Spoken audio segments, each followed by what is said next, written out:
And we're live! Welcome to Startup TNT Week 208.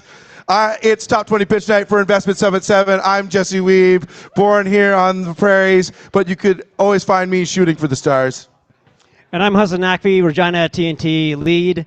I immigrated to this country, and you can't keep me locked on the ground. Absolutely not. This guy could fly the Beggar Canyon run just like Luke. That's right, Jesse. I could hit those canyons anytime. Yeah, if he was flying that Death Star run, that exhaust port would have been done, no problem. And if you haven't got it yet, today is May the 4th, a.k.a. Star Wars Day. Yeah.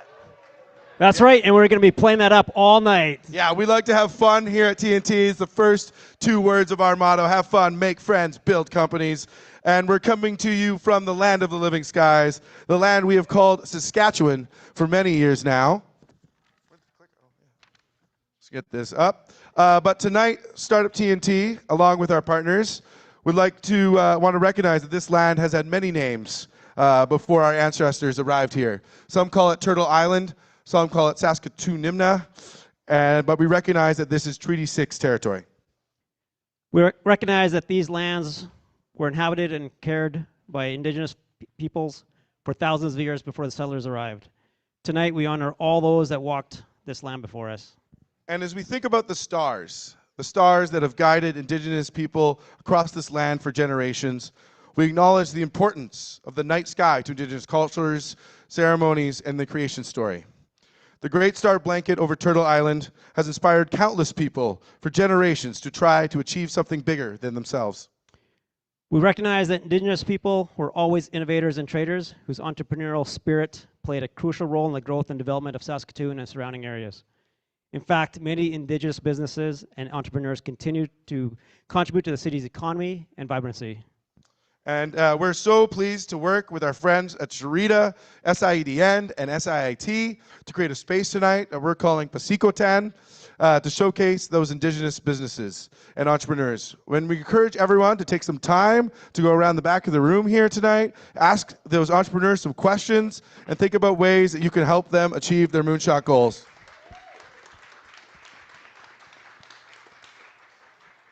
Yeah, we're committed to learning from and working alongside indigenous peoples to create a more just and equitable society. And as we reach for the stars, never fail to carry out our duties to the lands and waters below.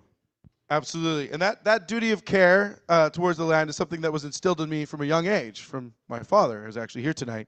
And he felt that it was always his responsibility to be a steward of the land and make sure that there was always fertile farmland and soil for future generations to farm. That's right. I've spoken with your father many times, and I know how passionate he is about sustainability. Absolutely. But for myself, I found out later in life that I was not going to be that future generation. And having spent my earliest childhood years traveling, I wanted to build something bigger. And growing up on the prairie lands here of Turtle Island, I kept looking up into the star blanket, and I was inspired.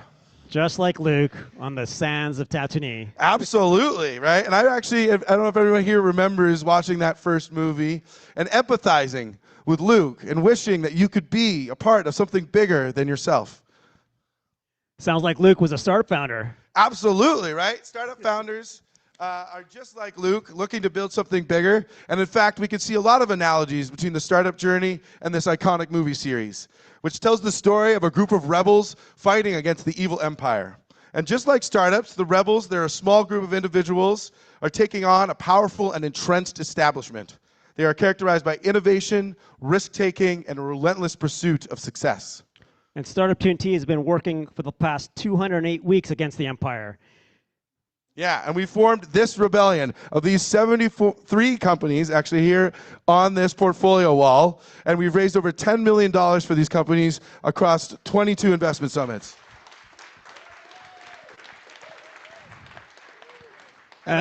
Yeah, go ahead. No, it's all you. And that's amazing. We plan to do even more investments over the next 6 weeks.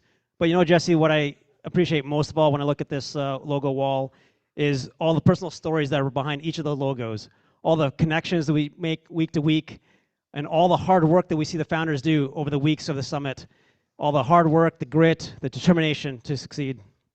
And what I love, too, is that these startups are proving that the empire is not invincible, that it can be beaten, and that startups are the engines of innovation and progress, driving us towards the future. They're modern-day explorers. They're charting new territories and pushing the limits of what is possible, right? These are the people that inspire me every day. I get up every morning with a big smile on my face, ready to get to work to help them blow up their Death Star.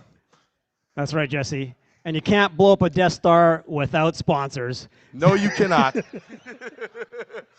It takes a lot of money to raise an army of innovators, doesn't it? That's right. And every one of these organizations and the people behind these organizations need a great big thank you. They've been tremendous support from them throughout our summits. So much support. We're so thankful to have all these awesome folks co-hosting with us tonight. And I want to give one quick special shout out to Omnee Rapid Prototyping. And I hope you all got, if you showed up on time or early, you got one of the awesome lightsabers from our friends there at the front. Look at that. We got a few bigger ones as well. And I encourage you to check it out because they're doing a really awesome charity program for kids' toys with 3D printing. So check that out and make sure you support. So, what's next? Most important part. Why are we here? Why are we That's right. This is the most important part, or one of the most important parts. So, Jesse, why do we invest in startups? Right. And I get this question like all the time. Like, why invest in this like super high risk asset class? Like, why not just buy like a boring business, like a bar or like a plumbing business or like an electrician's HVAC, something like that. You know, there's like an infinite number of ways that you could invest your money, and you're going to put your money in a Saskatchewan startup, like from Saskatchewan. Like, that's so far from the valley. Like, why would you invest in that company? Right? Because I invest because these founders have chosen to go to the moon, and I choose to go with them. Right? We do it not because it is easy, but because it is hard. Right?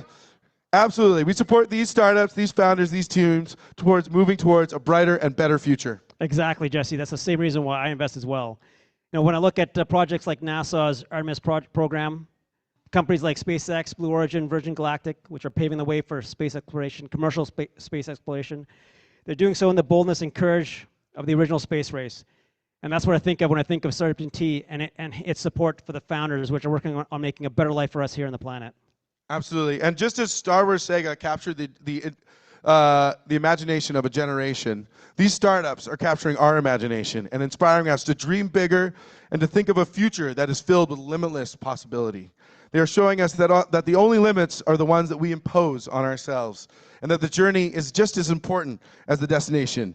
And I say, if that's the reward, 100% the risk is worth it. 100%. Absolutely, Jesse. Absolutely. Totally agree with you. Yeah. So let's embrace this startup journey. Let us be fearless in the face of uncertainty. Let us aspire to greatness. Let us show the world what it means to be from this place we call Saskatchewan. And let us write the next chapter of the story of this province. That's right. And our summits are part of that journey. Absolutely. So how does it work, Hassan? How does this all work? For those that are new to Startup TNT, the way our summit works is basically described on this slide. First of all, it's not a pitch competition. It's actually real investors doing real due diligence on real companies. Each investor pre-commits $5,000, and that lump sum goes to the winner at the end. But it's not just the one winner. Every summit we've ever had has had side deals. Yeah, and just real quick, in the room, if you're comfortable as an investor, just put up your hand if you're one of the investors. You can see a diversity of different people here in the room that are the investors, right? They come from a variety of different backgrounds. My dad, a farmer. We have some people in financial advising, doing a marketing agency, financial and benefits. We've got Jim Nowakowski, who started J&E Welding, an entrepreneur, right? All kinds of different backgrounds, and that's what defines our investor pool and what makes it so dynamic and fun. But what characterizes each and every one of them is a belief that there are great, amazing startups here in Saskatchewan, proven time and time again by people that have come before us, like Vendasta and Seven Shifts and Coconut, and we're going to continue proving that here at Startup TNT. That's right, Jesse. And by putting these investors and founders together, this is what we come up with. So what's going on tonight? Well, we've actually got 30 plus investors that are investing with us in each city tonight. There are 5 cities where this is happening. There's a watch party happening down in Regina. What's up, Regina? I hope you're having a good time. Hey, Regina. 20 startups are going to be pitching tonight, and we've actually sold, I think actually last time I counted, we're almost over 150 tickets sold. And looking at this room, I'm so happy to see we're going to have an epic night, aren't we, here at Startup TNT? Yeah! Let's keep that energy up. And that's what we need from them, right? All night long. We need that energy. Yeah, we need you to keep that energy up all night long because this is why we're all here. All right. So who's pitching? Who's pitching? So all these companies on this board here are pitching tonight. Every single one of them is live. It's going to be fabulous. We've got companies covering the whole gamut of industries. We've got B2C, B2B. We've got software, hardware, truly stellar companies. It's absolutely amazing. This is going to be such a fun night. You're going to get to see the full scope of what is innovation in Saskatchewan right now. So real quick, a little bit of housekeeping before we get started. Each pitcher is going to be doing 3 minutes of a pitch, plus a quick 2-minute Q&A from our investors and friends. And we really want to make sure you guys are cheering on, as I said, getting that energy up all night long. It's super important. And what else should they really be keeping in mind, Hassan? Well, a couple of things to really need to be keeping in mind. First of all, we do have a clock. Yes. So there's a clock there on the table for the pitch, for the founders. Just watch the time. But more importantly, for everyone else in the room, what we really need to keep in mind is that these companies need your help. They need your support. And it's not just with money, but it's also with contacts, with references, with referrals, with support in other ways that are going to help these companies grow. Because the more we help these companies succeed, the better we are all off in our communities. Absolutely. And just a real quick housekeeping. I know everybody wants to talk, but I'm going to encourage anybody who wants to do some networking, just go on up the stairs. There's some room in the back up there. You can kind of watch from up there. That's the best place to have a conversation if you want to do a little bit of networking. These entrepreneurs, trust me, because I've been talking to them. They've been stressing, they've been practicing, they've been refining, down to the last minute. I was getting emails this morning being like, can I change my pitch deck? Can I change my pitch deck?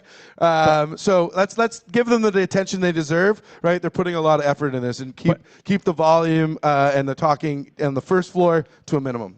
That's right. They all look chill on the outside, but underneath, they're probably all nervous as hell like me. Break it out. All right, and of course, one last quick housekeeping note. There is going to be an after party with lots of great networking time, so you can bundle it up and save it for then. We're going to be heading on over to Earl's, just up the street, and actually there's going to be a bunch of drinks on that tab coming already, because we got a bunch of people, don't we? That's right. We got a bunch of people. I don't know if I can pull it up. I think there's over $400 on the tab already.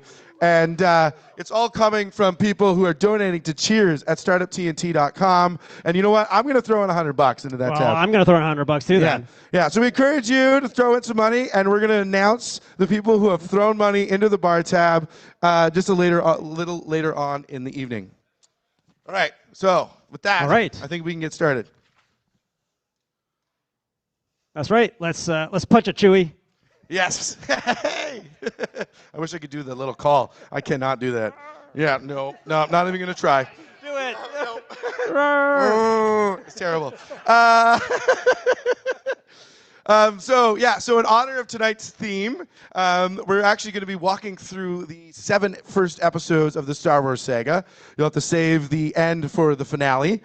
And who better to host us here at the headquarters for Saskatchewan Blue Cross than the Queen of Naboo herself, Megan Douglas. And her double, Kenzie Bergeron, who will be coming up after the first pitch. Come on up, Megan. Yeah, we like to have fun with the introductions and get you started. Yeah. So what do you think, seeing all these people here in the atrium space at Saskatchewan Blue Cross? This is pretty amazing. I haven't seen our space this buzzing for quite a long time, folks. So welcome to the offices. It is awesome to have you all here. So good, so good. And what made you decide to host us this evening? What made Saskatchewan Blue Cross? Why do you want to have this event? This room's the future. It's the future of our community. It's the future of the province. You're doing amazing things. I love that we're spreading the word this way. And we share a core value with, I think, a lot of folks in this room tonight, which is ambition. So all of those things together make us want to be here and supporting all of you. Yeah, and I'm sure lots of people know about Saskatchewan Blue Cross, but just 30 seconds, what can Saskatchewan Blue Cross do for the startups here this evening? Oh, beyond making space for things like this, we're all about health and wellness and advancing communities. That is at the core of what we do. That's what we care about the most. And I think all of you play a role in that in the same way that we do in connecting people to futures that are super prosperous and well. Absolutely. All right, so without further ado, Queen of Naboo, who is going first? Are we ready? Yes. Are we ready? Yes. All right, we got BetterCart Analytics. Melanie Morrison breaking the trade block. Yeah, break that trade block around Naboo. Get that trade going.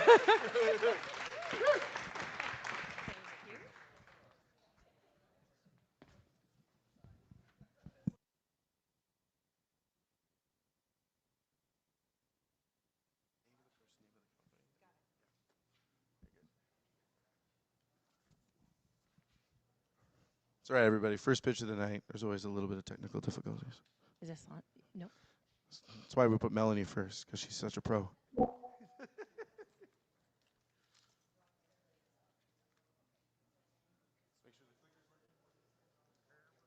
not working. Try again. Oh, clicker.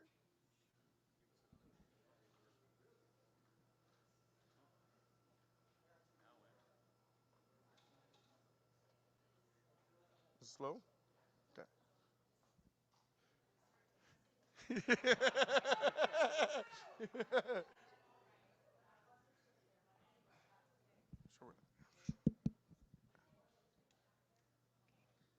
Hello, everyone. My name is Melanie Morrison, and I'm the founder and CEO of BetterCart Analytics. Without pricing intelligence, retailers and CPG manufacturers misprice products and lose customers' revenue. Now, you might assume that cutting-edge price analytics are always in place, but this is not the case. Many CPG retailers and manufacturers shop at competitors' stores. They take screenshots of competitors' products, and they search for pricing online one product at a time. This is a very, very, very big problem. And without any digitization and automation in terms of a solution, there are massive data gaps. In terms of real-time historical pricing, there's product knowledge gaps as well as compliance information. And what's at stake if you don't have price analytics in place? Well, operational efficiencies, margin points, hundreds of thousands of dollars per store, and millions in revenue per year.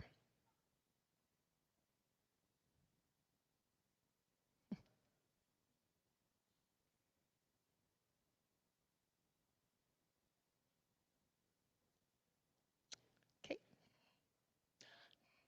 So our solution is BetterCart Analytics, an AI-driven price analytics platform that curates billions of price data points. It leverages natural language and image processing and produces error-free, real-time, and historical price records on a customizable dashboard.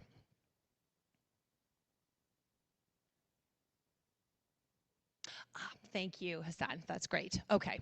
So we have pan-Canadian coverage with 5 live business cases. We have 5 billion product records in our data lake currently, with 38 million new product records being imported weekly.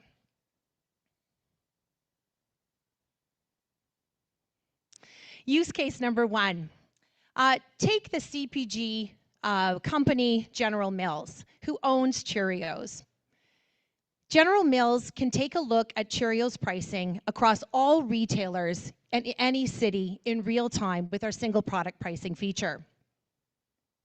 To further compliance analytics in the space, General Mills can drill down into Cheerios, the product that they own, and understand how this product has been priced historically. This is highly valuable to them because this enables them to find out if retailers are pricing their products the way they agreed to. Use case number 3. Here is a competitor product of General Mills. General Mills owns Yoplait yogurt. And here they're enabled to look at an entire pricing strategy of a competitor product, which is Activia yogurt here, owned by Danone. And finally, use case 4. The brand, the CPG brand, the coffee brand Melita, they can take a look at their own products and pricing in relation to all of the rival brands in their space. So they're able to get that information, and if they see a discrepancy that they'd like to act on, they can do so in a matter of weeks instead of months with this data. So in terms of ROI, if a retailer makes one product adjustment of 50 cents on that product and sells 20 more per day, that amounts to an ROI of $3,600 per store. Similarly with CPGs, it's $54,000 per store with a 50-cent product in change. So this is massive ROI. So why now? Well, grocery is the largest non-digitized retail segment. It's the #1 driver of consumer purchasing behavior, and 70% of CPGs do not have any analytics at all. Market opportunity in North America, there's 61,000 independent grocers, 31,000 CPGs in the $13 billion grocery analytics market. There are competitors, but we are working with an entirely unique customer segment, and we have the affordable, customizable, easy to deploy and use platform. Our B2B GTM strategy is to acquire 35 customers in 2023, 190 in 2024, and 750 in 2025, and then we'll take our tech go globally. Just kind of one more, two more slides. Traction, we have 7 paying customers with 85,000 in revenue, pipeline, strategic partners, team, and non-dilutive funding in the tune of $600,000. Our revenue projections to get us up over $1 million by 2024, by the end of that.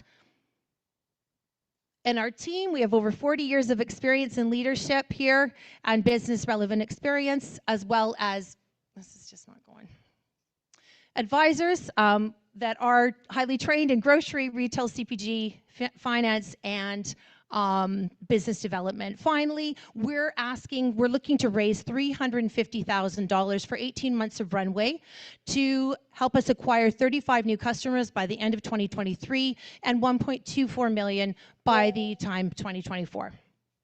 Thank you so much.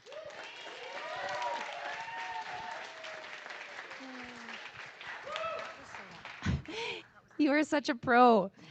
Thanks, Melanie. Just to quickly introduce myself, I'm Kenzie Bergeron. I'm an investor with Startup TNT.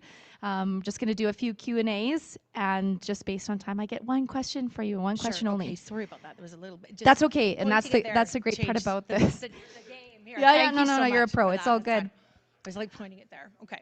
We've been through this journey with you for quite some time over the last 18 months. Yeah. Which is a pleasure. So I want to know what's happened in the last 12 months as far as your growth in, say, revenue or just in the business strategy in general. What's been your biggest growth? Sure. Okay. Well, we are revenue generating. We're shy of $100,000 right now. About 85 is ARR. We have customers in our pipeline, which is just excellent. We've brought on our first sales person as well as marketing support. So this is brand new for us, and we're just starting our first outbound sales campaign now. So all of this is being done behind the scenes. So now we're taking our company out to across Canada, and we're hoping to onboard acquire more customers as we go through. So it's a very, very exciting time for BetterCart Analytics right now. Revenue. Yeah. So, music to our ears. Thanks, Melanie. Appreciate it.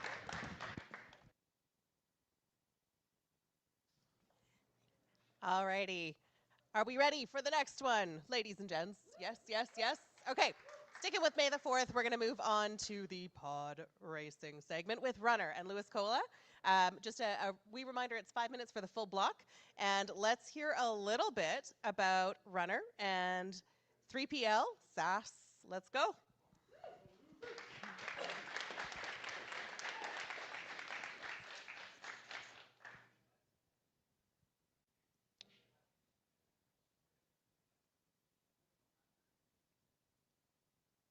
Perfect. Well, hello everyone. My name is it on? Hello everyone. My name is Louis Cola, and I'm the co-founder and CEO of Runnr. Every year, over $320 billion is spent in third-party logistics in North America alone. Traditional 3PL companies work with enterprise organizations to consolidate their national and international logistics through standardized processes. Unfortunately, this is not the case for local logistics. At the local level, enterprise companies are left to work with local and regional vendors to meet their delivery needs. These local vendors offer inconsistent services, antiquated systems, and provide an administrative burden for these enterprise organizations.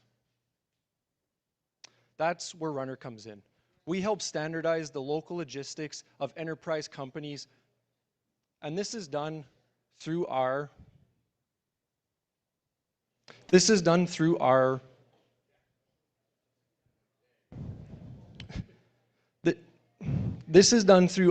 easy-to-use local logistics platform.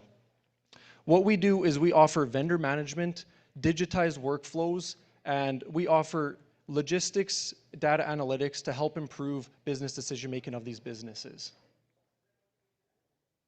And what Runnr does to help these enterprises, we help consolidate their local vendors, lower admin processing time, and reduce delivery problems for these companies.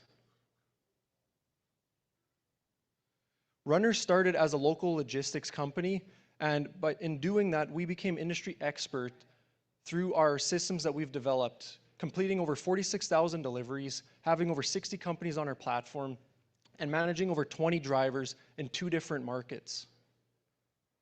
With over 8 years of experience combined in the local logistics market, my brother and I have gained unique industry insights into the massive problem that is in this space. And this problem equates to a $8.5 billion opportunity for Runnr SaaS platform. And some of the opportunities that we are currently working with as our customers equates to over $10 million in yearly revenue alone. And where we are at is we're actively piloting our software with an agriculture fertilizer company, as well as we're onboarding third-party vendors for our logistics platform to better serve Herc and Brandt's needs in multiple different markets. And when looking at the competition, Runnr is the only company that is building a logistics platform that focuses on the local logistics space. Being accelerator backed by several world-renowned accelerators, it is with these programs that we were able to identify and refine a scalable business model. And this model pivoting us from a delivery service to now a SaaS platform. And looking into the next few months, we will continue to pilot our software with our key customers. As well, we plan to raise a pre-seed round, allowing us to hire the key talent that we need to continue expanding with our enterprise customers. Now, we're gearing up to fill a major gap in this $320 billion 3PL market. Are you ready to join the ride?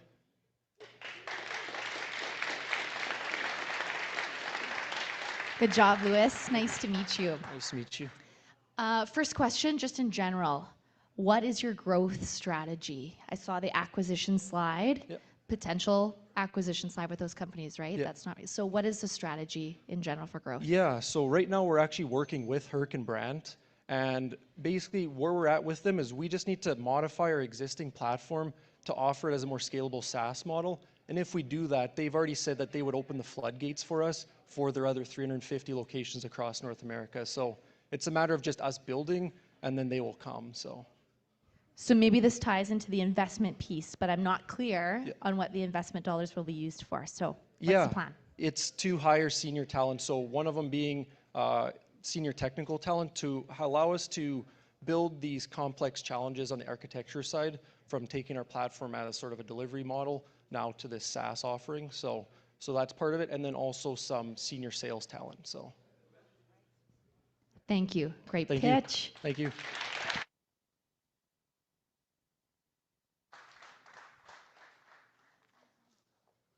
All righty, so we are now into round 3, and we're going to stick with, the May the 4th here, and liberate Nabu with Pathfinder 365. Give a big round of applause, please, for Connor Phillips, and we're going to hear a little bit about digital tourism community marketplaces.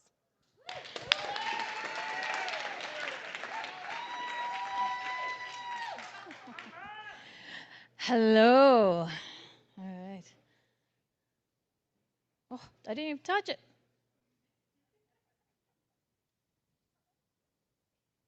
Go back.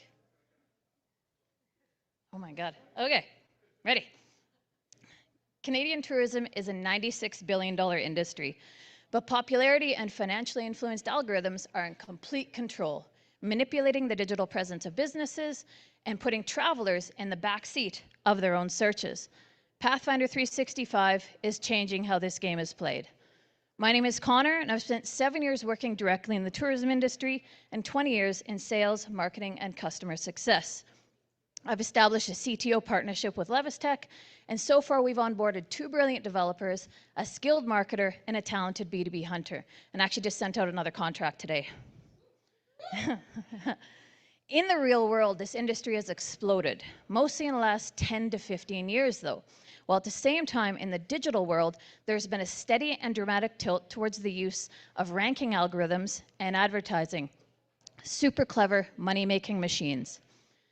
So when a multi-trillion-dollar industry intersects with digitization, the result is a platform revolution of systems that give lip service to supporting tourism, but at their core are money harvesters. TripAdvisor is the obvious queen of monetization. It's also been our best guide to identifying the largest gaps in this industry, because TripAdvisor wasn't built for tourism businesses. It popularizes a few, monetizes off the hype, and couldn't care less about the rest. You could actually take this profit engine and redirect it towards almost any large, lucrative industry. Oh my God. And it mechanizes traveler reviews to force businesses to engage with it, to chase an endless need for positive reviews. Plus, active businesses can't actually disconnect from TripAdvisor, and it's almost impossible to remove positive or negative reviews. Airbnb is a great system, and it's also been a great guide, but they're an outlier because they primarily focus on local hosts, not on businesses. Google and Facebook, there's a lot to be said, but they don't want to be tourism marketplaces. They're highly successful data and advertising engines. Pathfinder 365 has been built to support every Canadian tourism business and to showcase everything they have to offer, from jobs and announcements to events and experiences. The businesses that aren't supported by the diverse gamut of industry players in tourism likely makes up about 95% of this massive industry. This is the void that Pathfinder nurtures. We have a free tier and a membership model, which will allow businesses to access more features, and later we'll intertwine a commission model and professional services.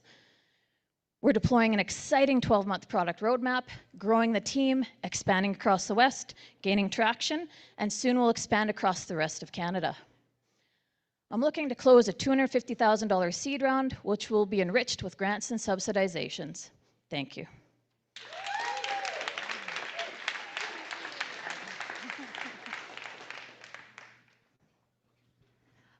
Hi, Connor. Hi, Kenzie.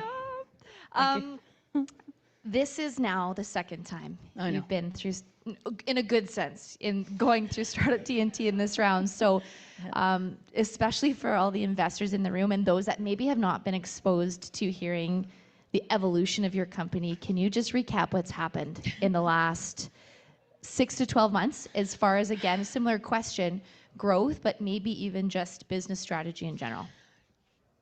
Yeah, so where to begin with that? A lot has happened in the last 12 months. A big part of it has been joining up with LevisTech, who is a super skilled development team. Anybody looking for a development team to partner with, LevisTech is fucking fantastic.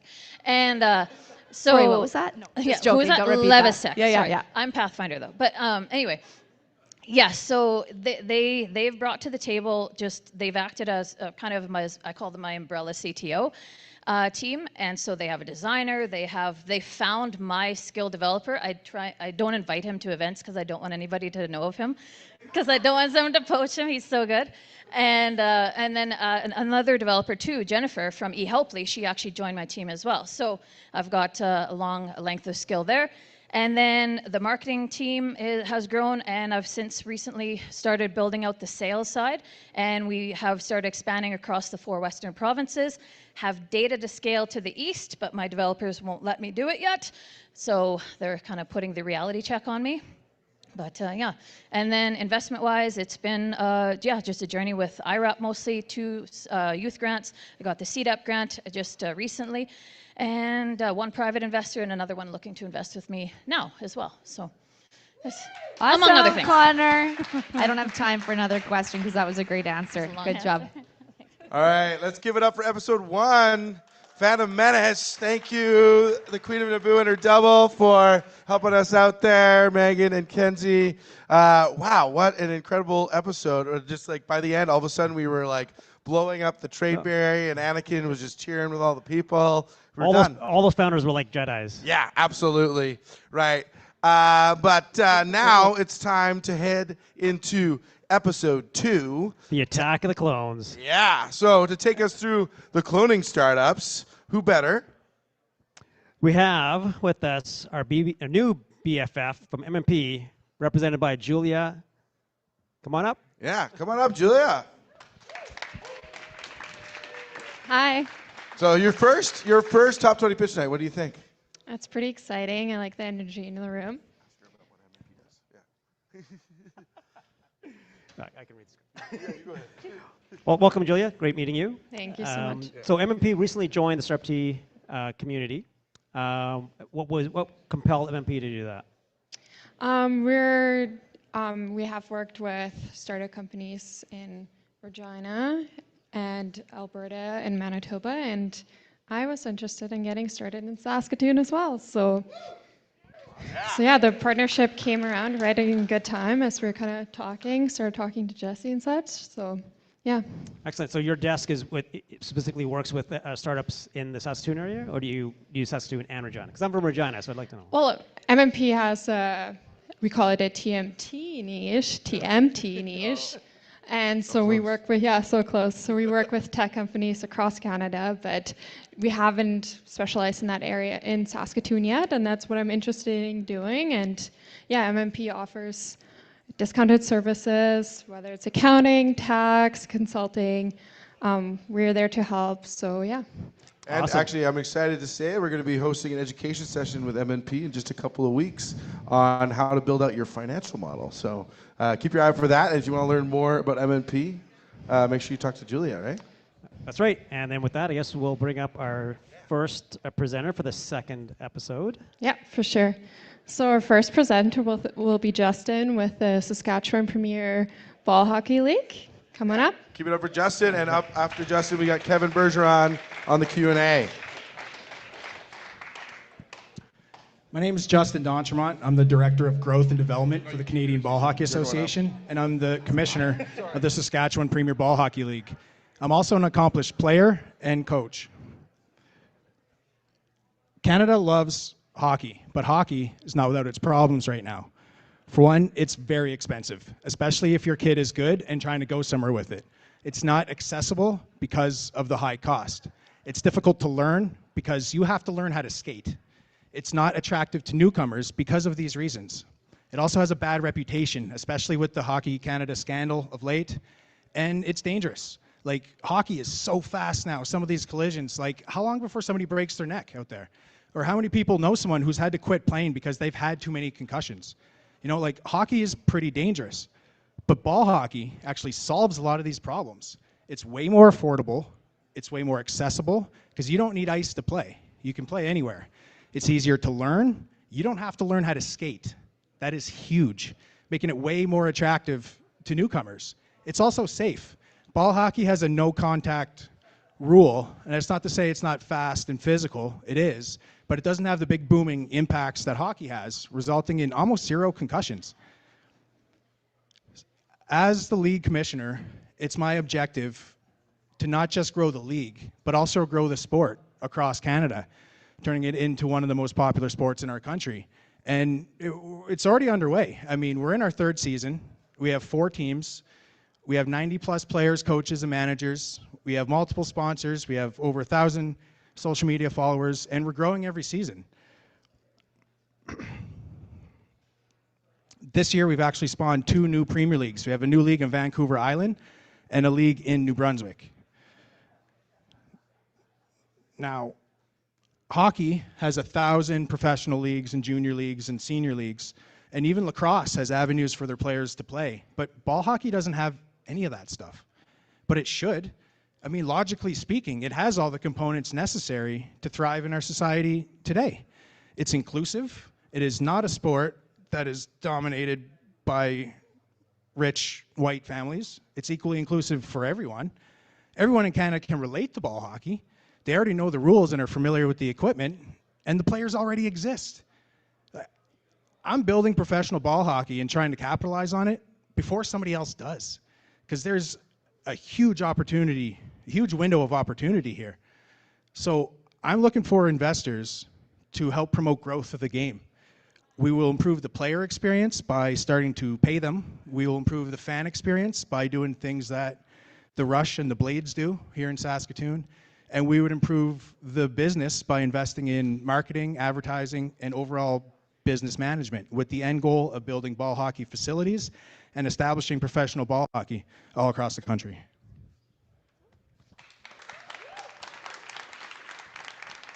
Great Good. Here we go. Great presentation, Justin. I actually have a little bit of a plug for Justin here in terms of ball hockey. So I have 3 kids, 7, 5, and 3, and my 5-year-old wants to play hockey, loves it, watches his older brother, doesn't want to learn how to skate. He's playing ball hockey right now. He absolutely enjoys it. So does my 3-year-old. So that's a little bit of plug for ball hockey. But Justin, I guess first and foremost, my name is Kevin Bergeron. I'm an investor with Startup TNT.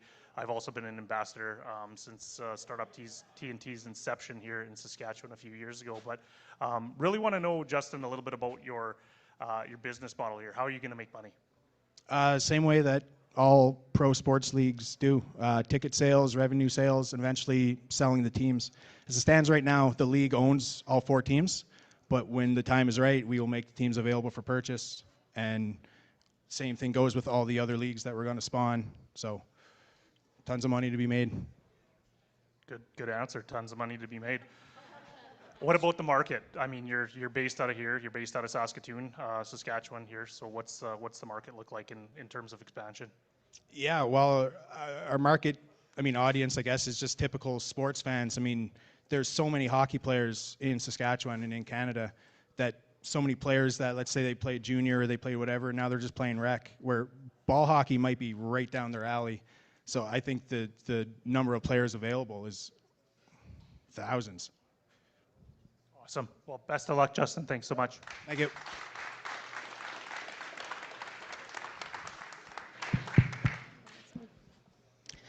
All right, thank you, and Justin, that was really good. When I was on the spot just now, I realized how nervous I was, and good for you guys for answering those hard questions on the spot like this.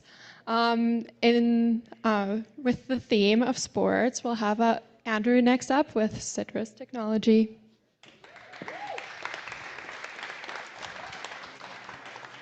Keep the sports theme going. Well, good evening, everyone. My name is Andrew Gottslig. I am the CEO and co-founder of Citrus Technology. And I want to start out today. Got you. I want to start out today by sharing a story, and that is my story. Nearly 10 years ago, I decided I wanted to coach basketball. I decided that I wanted to become a youth program director. And my, oh my, you think that's glamorous? Well, it isn't.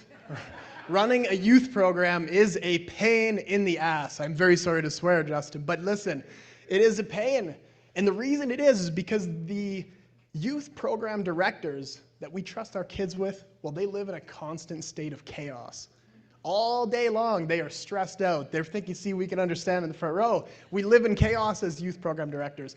And as a parent, I have 2 children. I don't want to send my children knowing that their coach is going to be stressed out, trying to pour in and teach them life lessons. And so let's look at what it looks like. In a perfect world, a youth program director has an easy white labeled solution where they can give to their parents and say, here, register. And then once they receive that registration, they're able to have the clear, concise information organized, process payments easily, and move on from there. And I am happy to report that we have solved our own problem.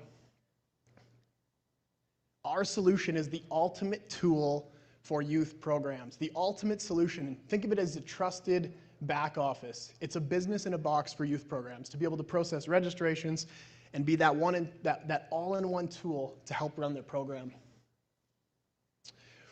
We have had a great run since we've started, and the result that I'm most proud of on here is that we have helped over 17,000 kids attend camps from Newfoundland to BC and now into the States as we expand. Traction is something as well that I'm proud of. Since the inception of Citrus, we have grown in revenue quarter over quarter over quarter. And as we continue on to Q2 of 2023, we continue to see this trend higher and higher. Youth programs is a lot bigger industry than you think. It is a massive part that touches everyone that either has a child or was a child. So for everyone knows, that's all of us. We're all impacted by youth programs. Youth programs are the heartbeat of all of our childhoods. Our competition has missed the mark. They've been around for a long time, and they have failed to deliver a solution that takes that stress out of the youth program directors and takes that stress out and helps them to run their business. Our revenue model is very clear and effective. We have a traditional SaaS model where you pay monthly subscription fees, and we also take a percentage of each transaction that gets processed through Citrus, as Citrus controls the payments that each program puts through. Our team is well-rounded, and most importantly, they're dedicated to the cause of helping youth and helping inspire youth and helping take that stress out of our youth directors' hands. So I appreciate all of your time today, and we're looking forward to using Citrus to be a tool to empower youth leaders, which, like I said, it's the heartbeat of all of our childhoods. Thank you very much.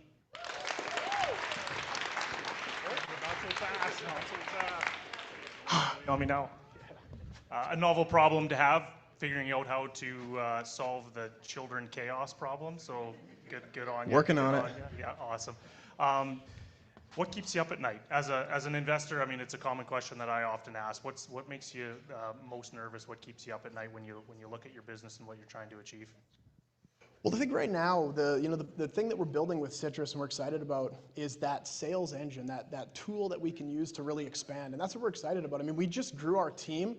We just achieved 20,000 in monthly revenue last month, and we grew our team to 7. And so right now, it's going to be how fast can we continue to grow revenue and grow client base. And so I think right now, the big thing that's on the top of my mind all the time is how can we be most efficient with that sales machine that we're building to get Citrus in the hands of youth program. We've had 0 churn since we've started. Clients have joined and they've stayed on, and so now it's time to get the message out.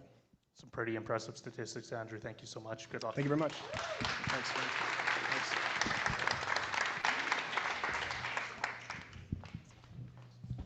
All right. Ooh. Last one of the Clone Wars. We have Tyab from PathoScan. Got it. Oh my God.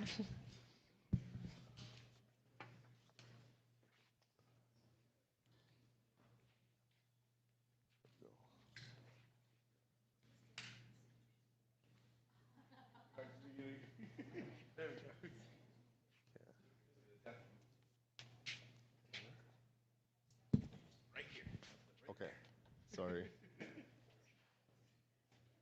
There we go. Sweet. As a person in tech, I'm not very techy. Yeah. You go back? Doesn't seem to work. Where does he want to go? Like, let's go to the beginning. There we go. Okay, perfect. Okay. Yeah. All right, awesome. Hi, my name is Tayyip Sumro, and I'm the CEO of PathoScan, and we're developing crop disease testing kits for farmers. Oh, sorry.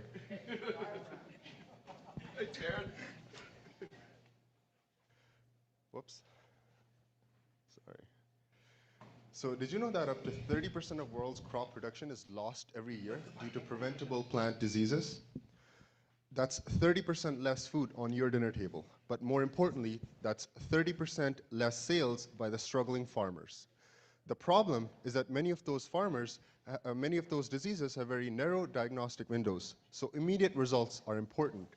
But unfortunately, current detection methods such as the lab testing facilities take far too long to be useful, especially for the farmers that operate in remote areas. So most of these farmers then have resorted to eyeballing or educated guessing to determine whether to spray their fields or not. And this leads to significant waste of precious dollars per acre as unnecessary treatments are performed. So that's a recipe for both economic and environmental disaster. To prevent this disaster, farmers need a disease testing technology that provides results quickly and cost effectively. And that's why we're developing in-field crop disease testing kits, much like the COVID test kits that have been so crucial in our fight against the pandemic. PathoScan's handheld device uses LAMP PCR technology and requires minimal equipment. It's cheaper to build, easier to carry, and simple to use. I like to think of it as R2D2 of agriculture industry. It provides, it tells farmers about any of the disturbance in the forest. So there are about 78,000 agronomists in North America, and based on the sales of these kits to these agronomists, we're looking at a market size of about $3.9 billion. But we're planning on starting in Saskatchewan, where we have a market size of $290 million. Now, we're not the only ones developing this. There are other crop disease testing tools out there. However, most are either indirect, provide less customizability, or are inaccessible to farmers altogether. And we're planning on solving these problems by putting the power back into the hands of farmers. So with our kits, farmers can test for any disease, anywhere, without any technical background. Again, think of the COVID test kits. So we started back in October of last year, so 6 months ago, and already we've developed our first prototype that we are ready to pilot this summer out in the farms. And after that, we're going to go through rigorous evaluation of our product, and hopefully by this time next year, we will have our first product out in the hands of farmers. PathoScan has gathered extremely talented team of individuals, and we're working passionately to bring long overdue advancements in crop disease testing. Thank you very much, and may the force be with you.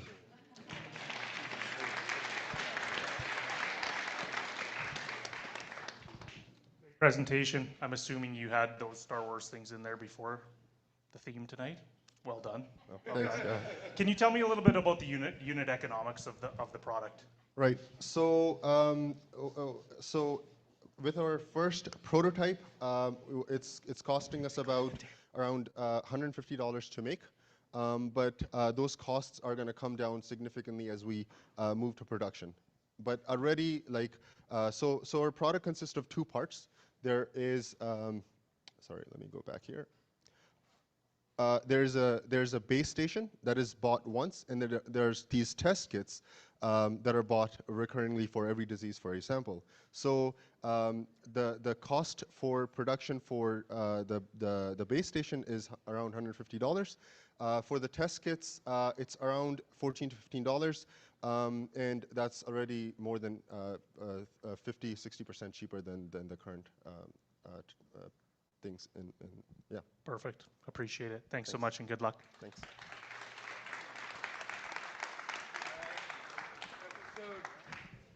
Episode 2 down. Give it up for our co-hosts and our Q&A there on Attack of the Clones. And I got to say, that clicker shoots just as straight as a stormtrooper, right? Like, man. So actually for the next block, just to make things a little easier while we figure this out, We're just going to have all the pitchers just give a quick signal each time. Just give a little nod, little hand wave, and the AV team will advance the slides for you. So no, we're not going to bother with the clicker. We're just going to do the hand wave, and we'll figure it out during the break. So what's up next? We got episode 3, don't we? 3, it's Revenge of the Sith. Right. Okay. So I know it seems negative, right? Revenge of the Sith, but what are Sith if not disruptors, right? Like in tech, we got the disruptors. So of course we had to bring in the disruptor of tech law, right? Up next, we got the startup lawyer, Joe Gill, coming on up for the next block. Grab one of those. Grab one of those right there. Yeah. Grab one of the. Yeah. There you go. Woo! Come on up, Joe. Hey, wait, here we got it? Got it? Perfect. Okay, everyone's been really low. Let's go. Yeah.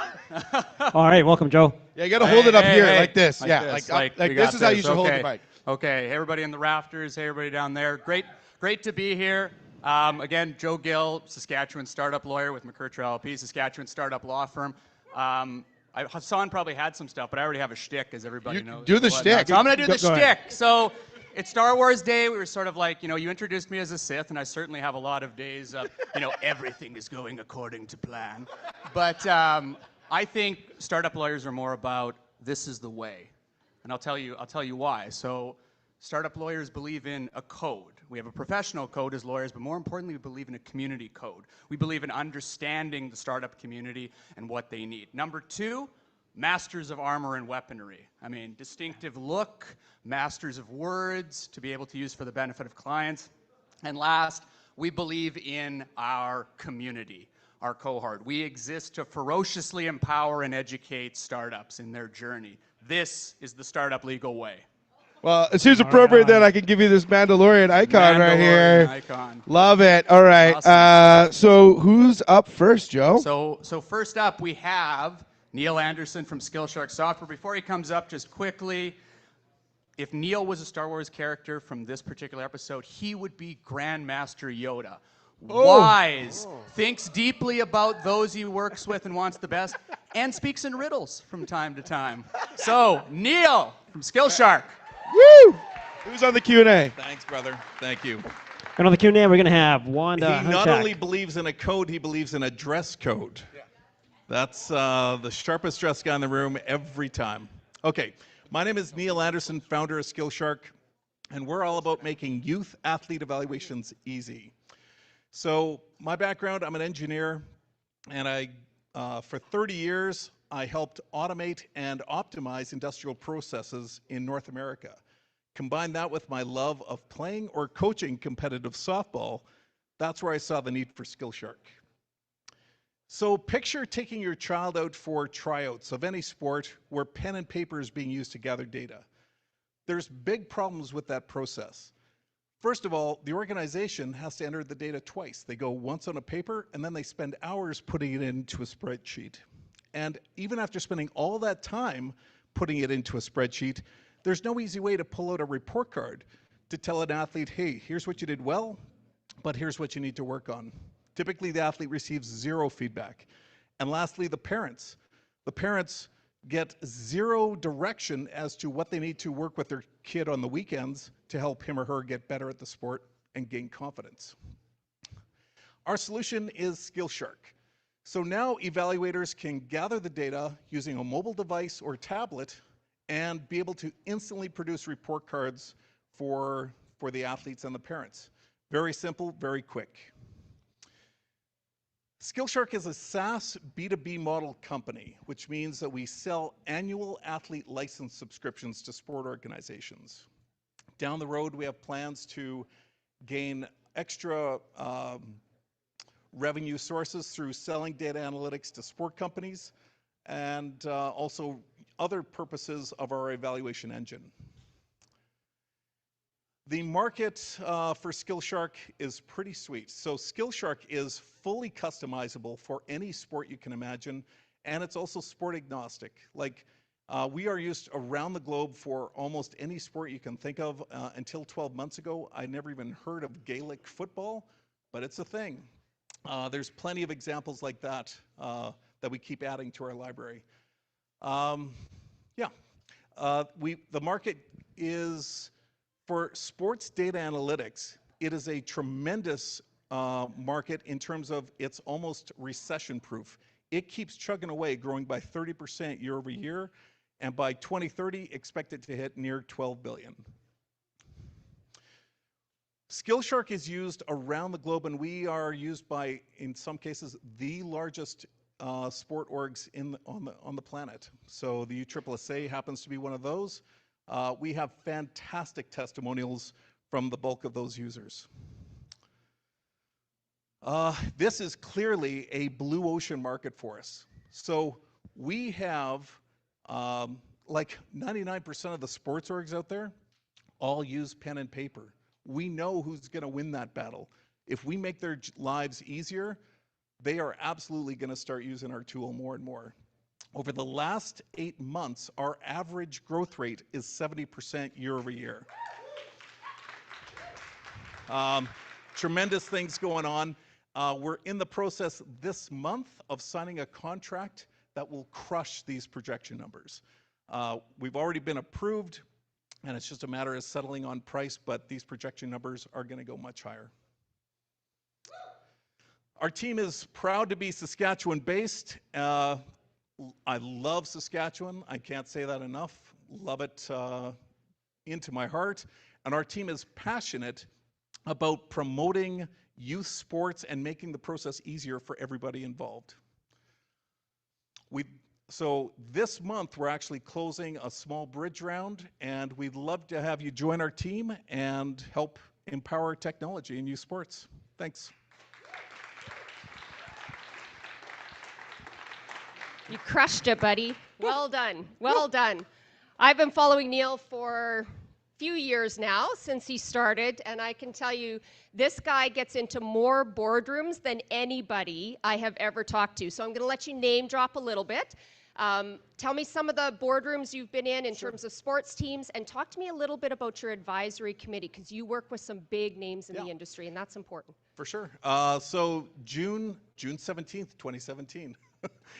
Arizona Diamondbacks. I will never forget that date. They called me at home and said, hey, any chance you're going to be in Phoenix? Yeah, I think I can. Houston Astros, we're used for them. Houston Rockets for basketball. Houston Texans on the NFL side. We were one of the first 6 companies in the Maple Leaf Sports and Entertainment Sports Accelerator, the first one that they ever had back in 2019. Woo, woo, woo. Yeah. We can look for that. So, and going to the advisory board, we've actually got a member who's the director of strategy for Maple Leaf Sports on our advisory committee, as well as somebody from Major League Baseball. Awesome. And I know we've got some parents in the audience, and if you've ever sat on the board, volunteered on one of your kids' sports teams, you have to check out this app, because I'm telling you, it will save your life volunteering on a sports board. So nice job. Way to go, Neil. Thanks.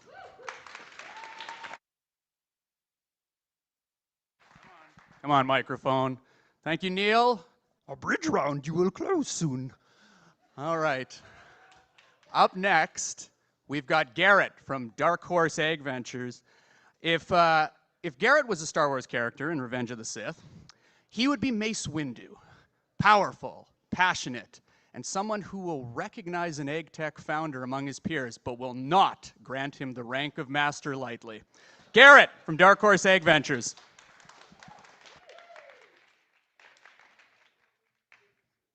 Hey, everybody. It's working? Is this on? It's working? Yeah? Hey, everybody. My name is Garrett Fraser. I'm co-founder of Dark Horse Ag Ventures, and tonight I'm excited to share with you how we are making precision ag simple and profitable. It has been proven that growers that use variable rate technology increase their profitability on farm. And in this example here, I see there's a little bit of an edit here. Farmer Bill here is making $111 extra per acre with variable rate applications, and also contributing to a more positive impact towards the climate compared to traditional flat rate approaches. A little closer? Oh, that's better. So simply put, precision ag is doing the right thing in the right spot with variable rate technology. 80% of farms in North America currently have the technology that is capable for variable rate, but industry loves complexity and has driven a very low adoption rate amongst farmers. That's why at Dark Horse we believe variable rate needs to be quick, simple, and accessible. Along with myself, this is our team of high ergonomic horsepower. We got Tyler Leffley, he's a co-founder, current PhD candidate at U of S. Alex Melnichuk, current CTO at Olds College, and the former global digital farming lead at Bayer Crop Science. And then lastly, Elson Solberg, who is a former president of AgriTrend and one of the most respected agronomists in Western Canada. Over the last few months, we've launched our proprietary products into the market.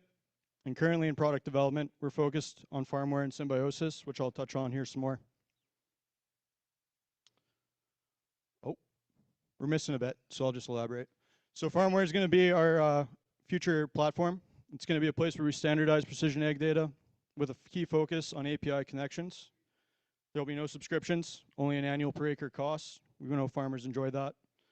There'll be full access to all our products that we currently have. They'll finally be automated and centralized in the platform, and then we'll have the capability to develop additional tools and plugins as we grow and scale. Inside farmware, we'll have a next generation farm zoning tool. We'll be utilizing equipment, satellite, soil, and weather data to give our growers the best opportunity and to make the best decisions when applying variable rates on their fields. And lastly, we have symbiosis. Understanding soil moisture at a large scale will be game-changing for crop production moving forward. Everybody's chasing carbon. We want to chase water, and we are chasing water. This is where we take static data to a real-time fluid data set. Through our go-to-market strategy, we've generated a lot of traction through our channel partners, and we've become the data service provider for the McGill University Smart Farm. And this is our road to 10 million in revenue we see over the next 3 years through primarily farmware and symbiosis in the North American market. This is where we aim to be leaders in agrohydrology, digital agriculture, while maintaining a reputation of keeping precision ag simple and profitable. Thank you.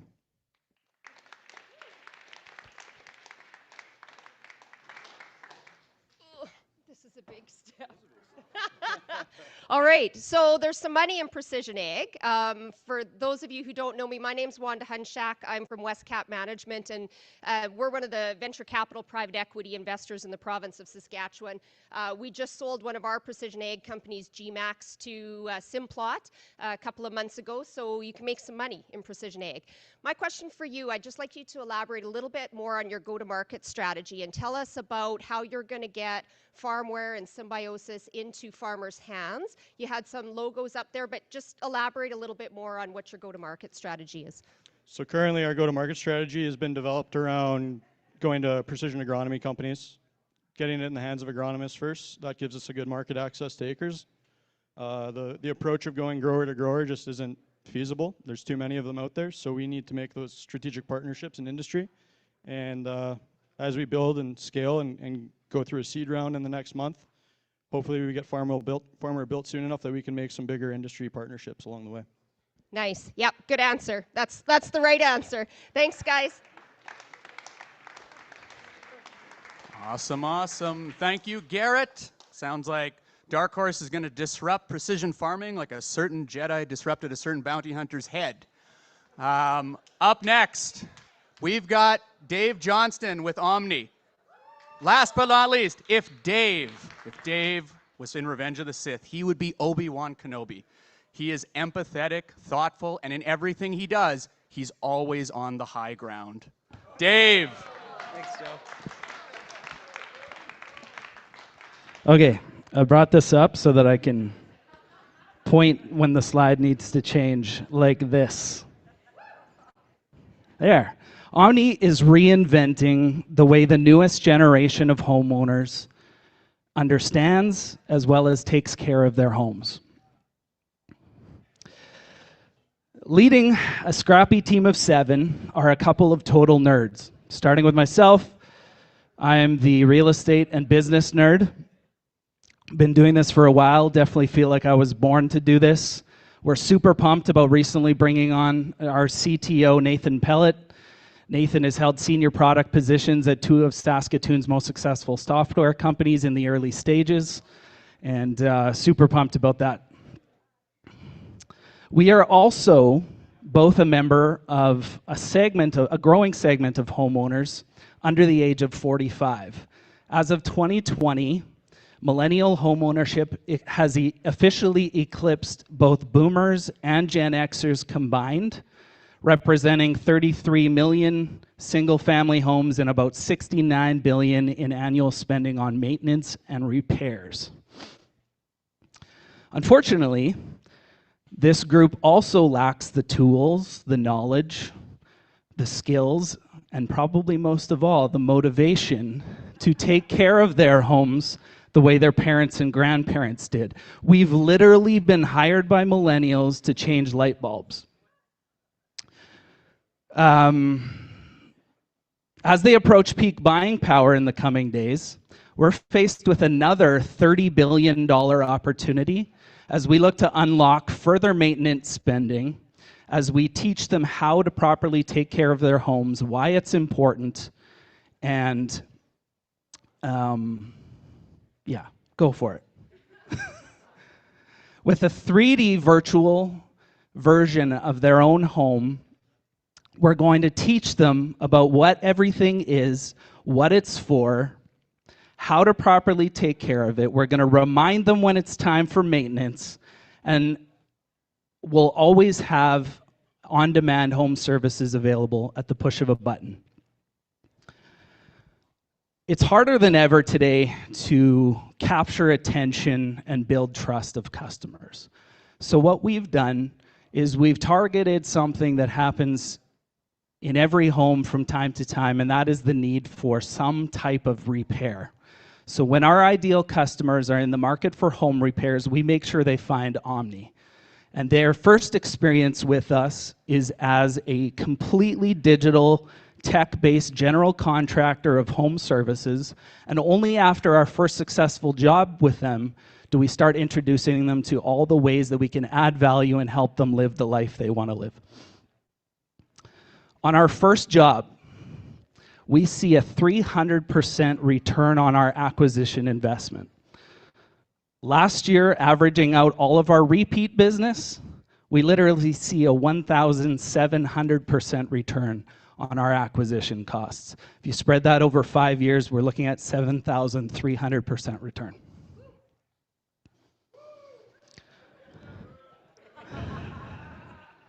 So starting in October, when we started spending money on marketing, when we finally kind of figured shit out in that first little soft launch period, we've been growing at an average of 20% month over month. And as you can see, we can't even go further than Q3 because we're right off the page. In addition to our growth rate, we've maintained a 35% gross profit margin, with a goal and a plan to get that to over 50% within 2 years.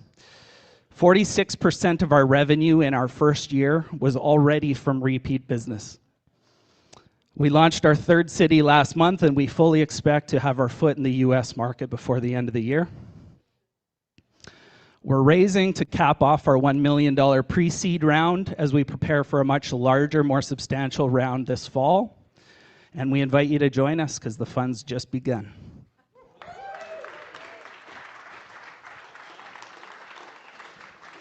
Okay, so Dave and his team are going to put dads like mine out of business that get the call from me, what do I do about this? What do I do about this? So that's awesome. That's our goal. Get rid of dads. Get rid of dads. Yep. So these are some big numbers. And when I see graphs off the chart, I start asking questions. So my question to you is around, where's the growth coming from? Who are the customers? Are these partnerships you're working on? Where's it coming from? Yeah, so right now we're doing completely digital marketing. Like I said, we want to be in the places that the ideal customers we're looking to go after are looking when they're trying to find a repair solution. We swoop in. We take the pain away, delight them with a totally different experience than they would normally be expecting from a contractor. And but our plan is actually to shift not entirely out of digital marketing, but towards an actual not only a free customer acquisition channel, but something that's going to make us money by acquiring customers, believe it or not. So we've got our eyes set on working with home builders and real estate agents to insert our 3D home product into the life of their home buyers when they're going through a transition and already establishing, a home is new to them, they're establishing new routines, and this will be that ideal time to introduce our solution into their life with the hopes of converting them into lifetime customers. Awesome. Organically building a market using someone else's network. I love it. Nice.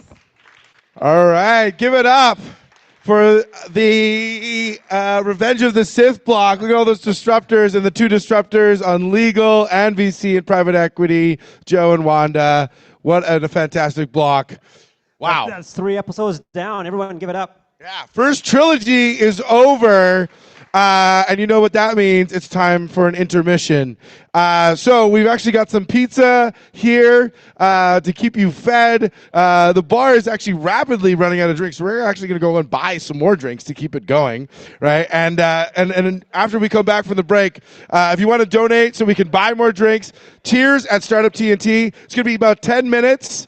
I also, just real quick before people get up, I really want to make sure you check out the Basicotan space here in this room.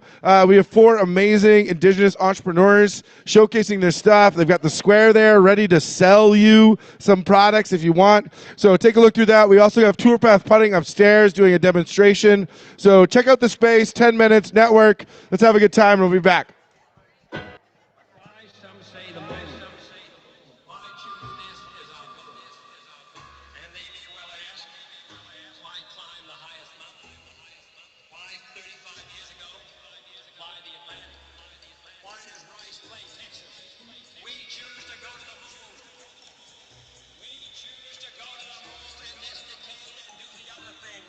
Not because they are easy, but because they are hard. Because that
All right.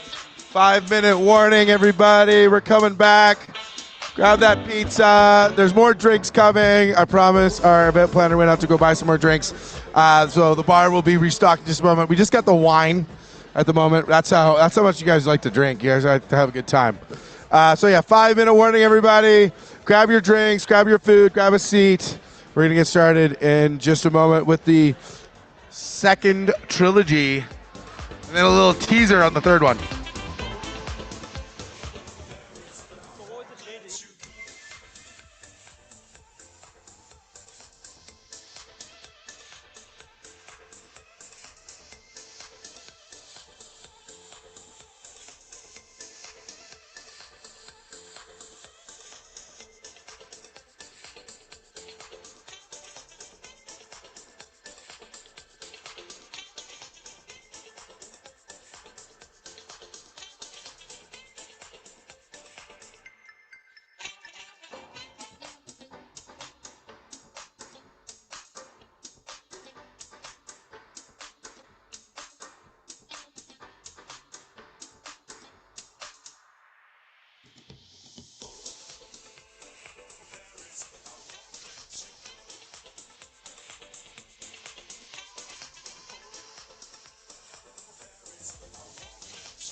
Two-minute warning, everybody. 2-minute warning.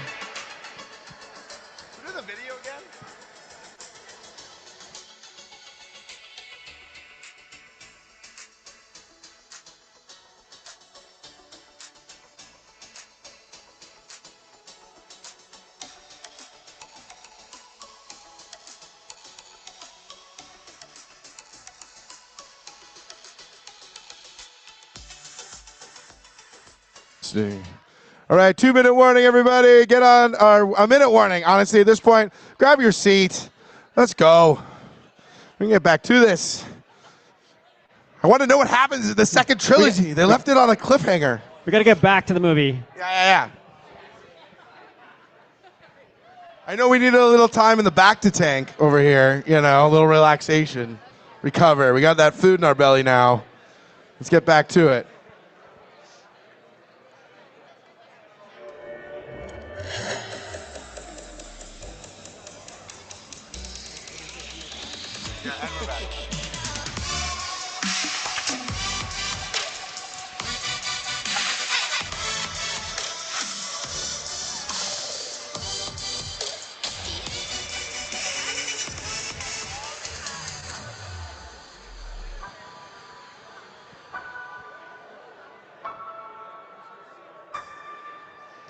And we're back. All right, back for another trilogy. We're heading into episode 4, A New Hope. That's right, Jesse. A New Hope. And who better to bring us into the New Hope than Chess Club? Wait. We're going ahead. We're just getting ahead. Wait. Before we get there, I want to take a quick moment to bring somebody on stage. Just grab one of those mics before you come up. But bring somebody on stage that actually gave me a ton of hope that Saskatchewan could get the resources, that Startup TNT could get the resources that we needed in Saskatchewan to make this successful. And I really want to make sure she comes on stage and gets the recognition she deserves. Avery Vold of Innovation Saskatchewan, come on up. Give it up. Thank you so much, Avery, for being here tonight. You're a big part of the ecosystem. Innovation Saskatchewan supports pretty much everybody here in this room in the startup space. What do you think about tonight's festivities so far? Well, it's really... Hello? Oh, perfect. Okay, so really excited to be here. It's been great hearing all the pitches. It's been a few pitches I've heard before, but every time I hear these startups, I feel like they're just getting better and better, and I think that's because they get to work with great ecosystem partners like you and Collabs and many others. So, yeah, really exciting. So I know so many people are familiar, but we always got new people here tonight. Run us through real quick, what is Innovation Saskatchewan doing here in the community?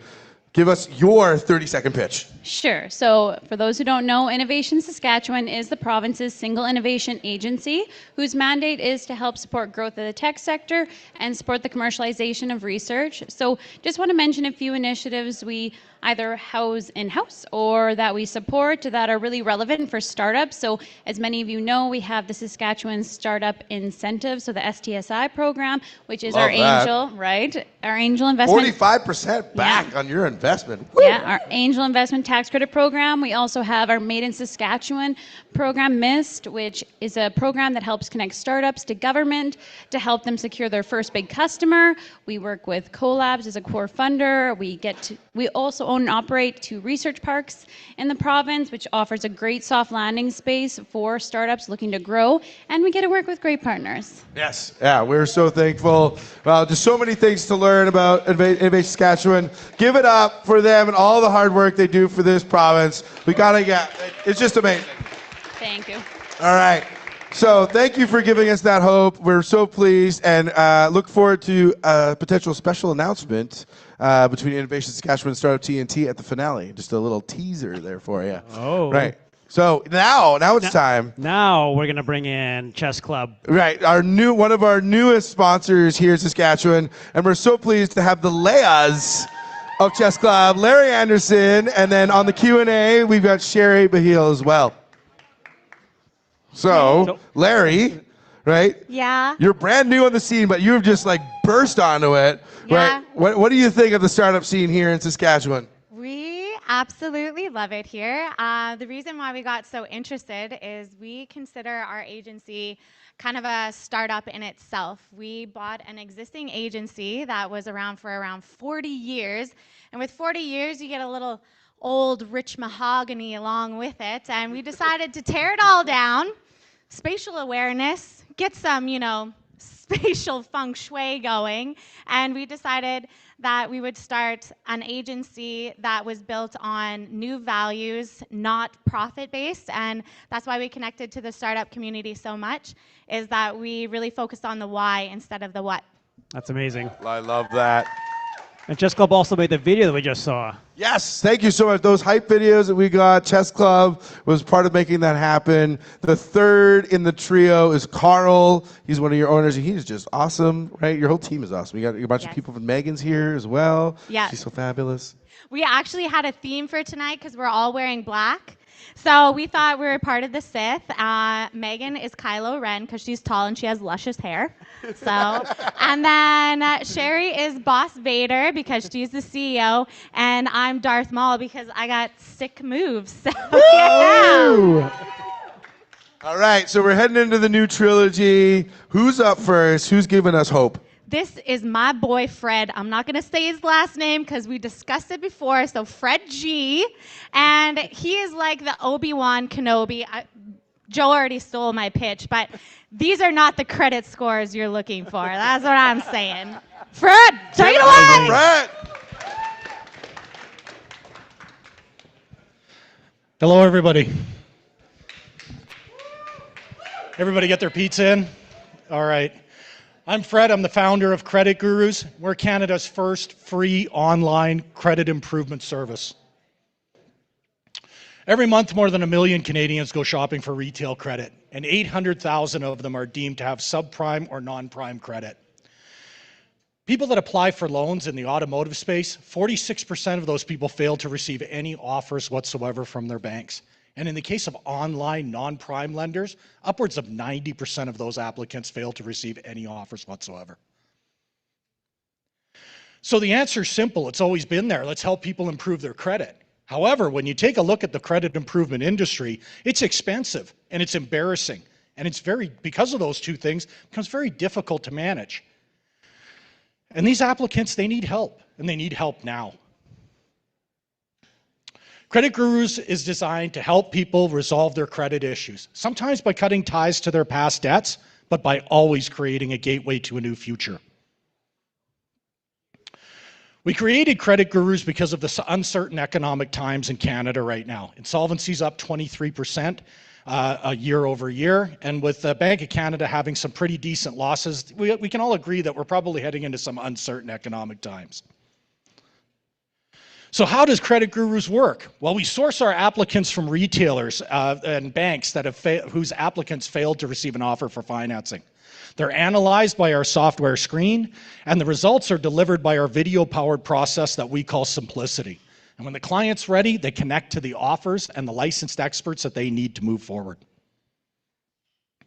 What makes CreditGurus unique is their decisioning algorithm. It removes the human error from the equation and predicts the best path forward. And Simplicity just makes the hard stuff easy to understand, because financing can be pretty boring. And when you combine those two things together, you got a pretty powerful fintech platform. We're currently at our MVP stage, and we're going to be building our B and our MMP over the next 18 months. We are currently in market right now. We have 8 active retailers in Saskatchewan, Alberta, and British Columbia, and onboarding our second paid subscriber in Nova Scotia. We're in discussions with other banks and lending sources to be able to take their bulk data and process it through our system. Our monetization model is two-sided, with a monthly subscription from our retailers ranging from $6.99 to $16.99, and a combination of pay per lead and per conversion from our experts. And the applicant, of course, always works on the platform for free. Our plan to secure our first 100 retail subscriptions is to grow our sales team, create industry referral programs with the existing industry, and partnering with non-prime lenders. Our revenue projections based upon securing 100 paid subscribers, 300 paid subscribers in the following year, and 500 paid subscribers in the year after. Our lifetime customer value increases over time as we take on more subscribers. We're currently raising $300,000 in order for us to secure our first 100 paid subscribers, which will put us at over $100,000 in monthly recurring revenue. Our team is a combination of industry expertise and problem-solving skills. Recent addition to the team was our new co-founder, Tony Cabritas, former director of sales from Auto Trader Canada. I'd like to invite any investor to join us to change the credit experience for millions of Canadians. Any questions?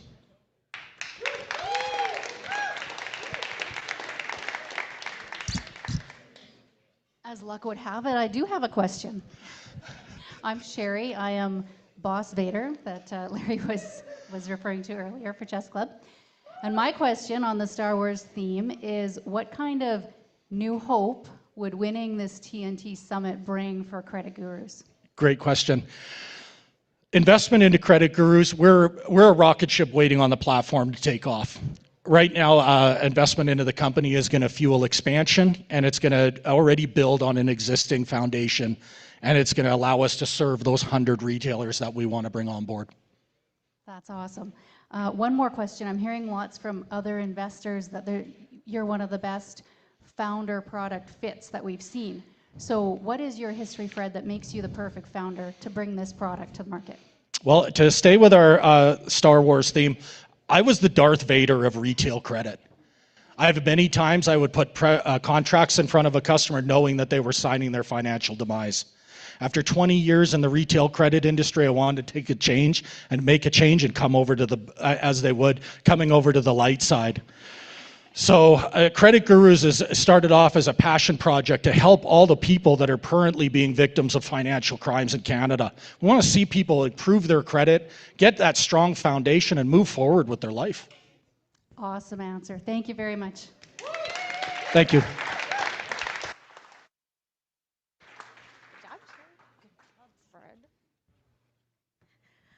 Okay, next up we have Brian. He told me that he was going to bring his dog, and he didn't, and I'm very upset about it, so still reaming from that. So, Brian, we did talk about this before, but I really hope your business translates Gungan, because I really want to talk to Jar Jar Binks. Brian, get up here.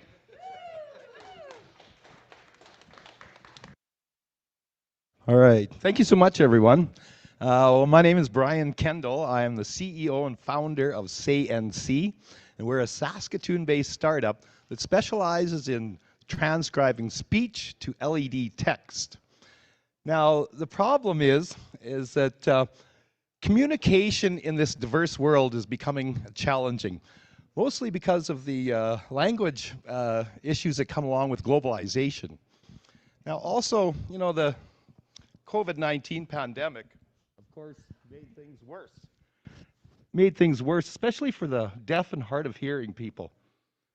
The solution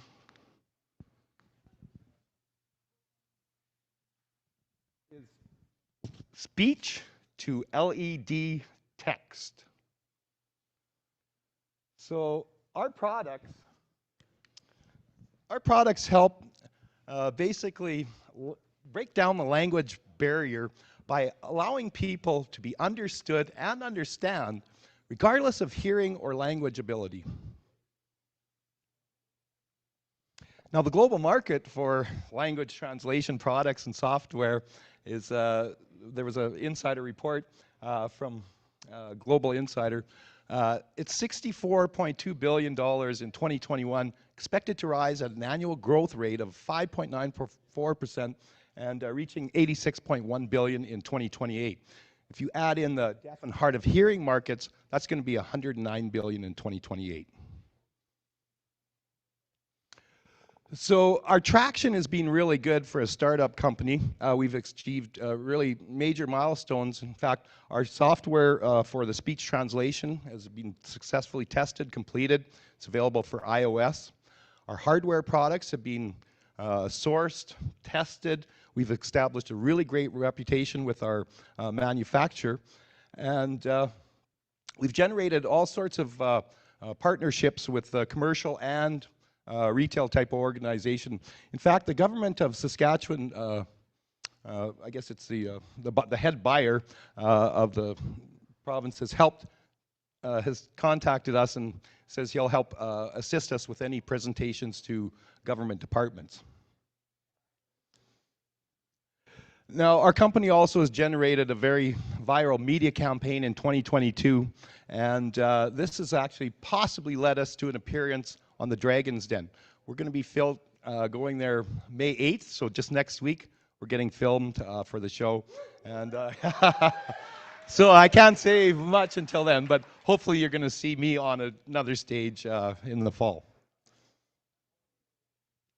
And our business model is based on dual revenue streams. So we have revenue planned from basically our hardware is designed for both, I guess, the commercial market and for consumer markets. Our commercial software is going to be based on, the subscription model. So we'll have recurring revenue that's very predictable and steady. Now my team is myself, Brian. I've actually got 15 years of retail management experience before I started doing this.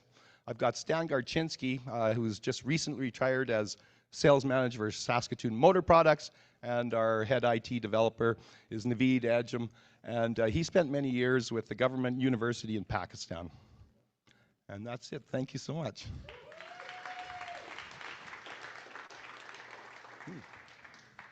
Okay, that's a big step.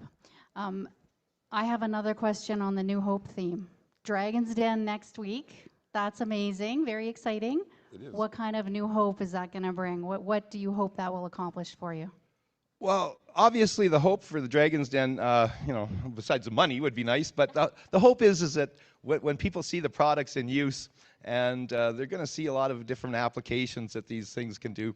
We're adding translation to all these products too. So as I talk in English, you're going to be able to see your words in Ukraine or in any language. So my hope is that people that need language assistance are going to turn to us. That's amazing. Thank you very much.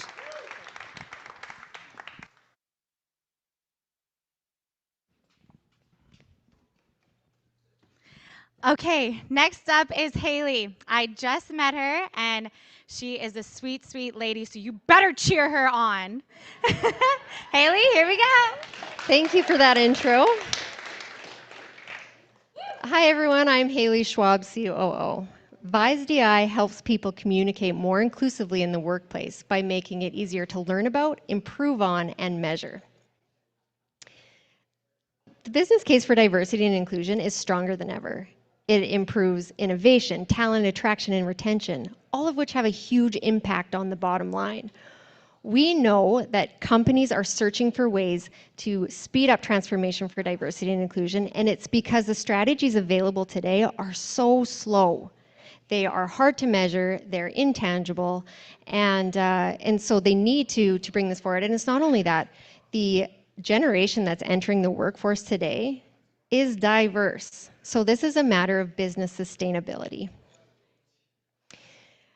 We are the first software solution for diversity and inclusion that actually helps you be inclusive while you work.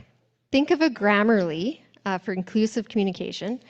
It flags problematic language, it offers you an alternative, and it also is going to educate you on why that language is problematic.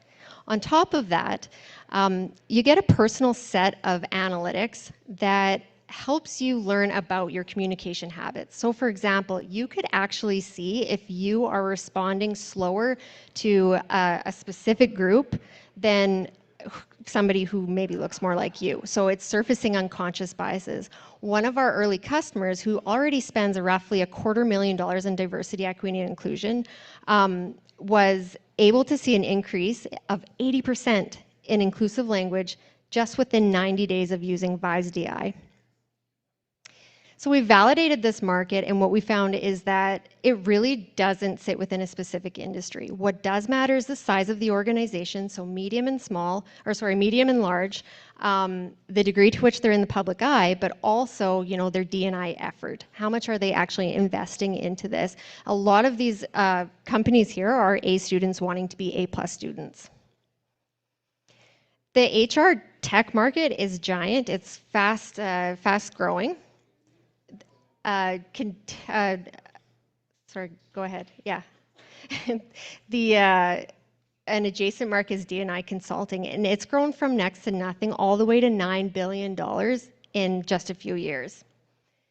Where VIZedi sits is in the D&I software market. Now, this is an emerging tech market within HR tech. It doesn't exist today. It's emerging, with VIZedi as the segment-defining leader. Now, the global D&I market, we believe that this market can be as equal, if not as big to it, and be a really big growth driver for HR tech. And it's because of the competition that you see here, people are spending the most amount of money in consulting, and yet it's not as effective. It's truly not as effective as what tech can bring to the game to create habits and ongoing immediate improvement. So today what we do is we pick up the phone, we hound people to get meetings, and we've had some pretty good traction with that, but really what we want to do is actually build these strategic partnerships with consulting, and we're working on that. So although I talked about that as an adjacent market, we absolutely can complement that market. And we saw that with that customer I was telling you about. It wasn't until they actually applied VIZedi on top of what they were already doing that those dollars began to work and things started to click for people. So this is what we are raising, but we're not just looking for money. We are looking for investors who truly believe in diversity and inclusion. And who believe that technology is the next play in this space and can actually make a huge impact with us. So with this, we want to increase our burn to $60K per month so that we can then bring in $5K month over month for 12 months to be cash flow positive in a year, sorry. And then finally, our milestones, if you just want to click for me, please. SOC 2 is a big one for us. What we want to do is get that done so our enterprise clients that we have in our funnel can move faster through to the end and bring them on, signing 10 in the end at the end. And we really want to build out our product integration so that we can scale this and grow fast. And finally, why we are the team to do this. So my brother and I, Joel, we are siblings. We have built businesses in the past, for the past 10 years in Saskatchewan from the ground up to scale. It's not very often that you have a business that makes total business sense that actually has a huge impact on the world. That's what this is, and this is why we're so passionate about it. And our team is right there with us along the way, and we just can't wait to bring this forward. So thank you, everybody.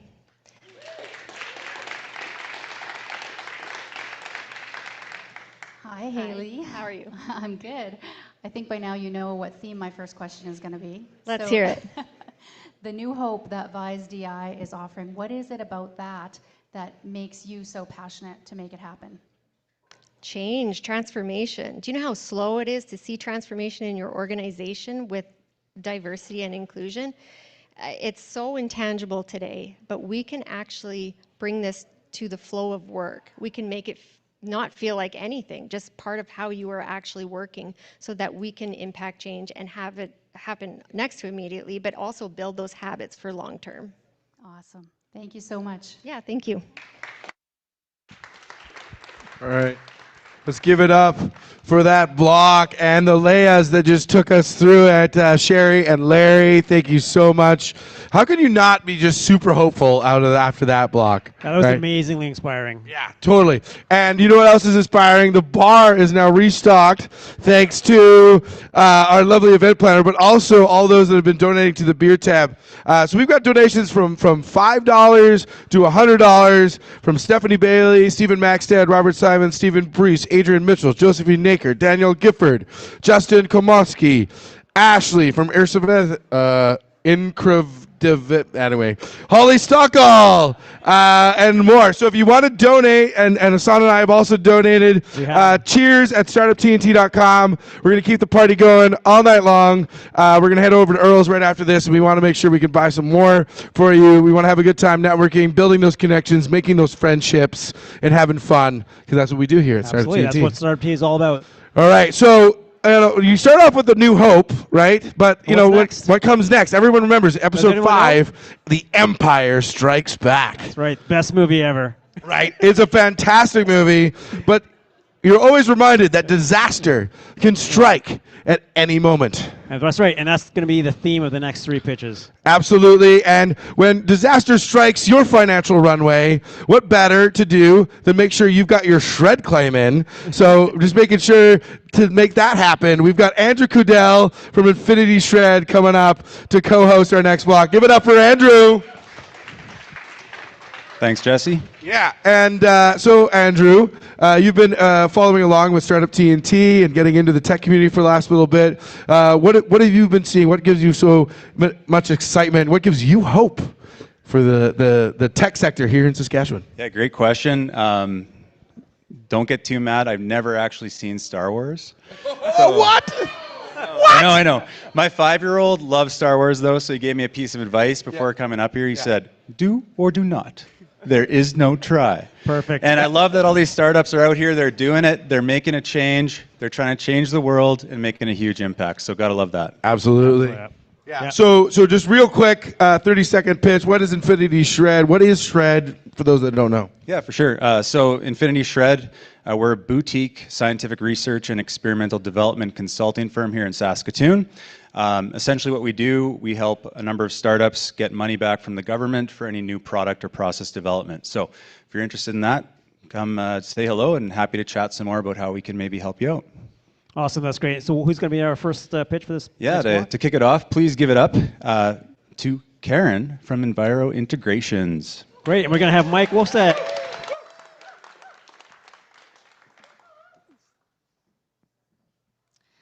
All right. I want you to imagine a torrential mud flow tearing down a pristine valley. Mud, water, and debris crashing into downstream communities. And then I want you to imagine if you're the owner of the dam that collapsed, causing this chaos. If you were the owner and knew the risks better, could you have done more? Yeah.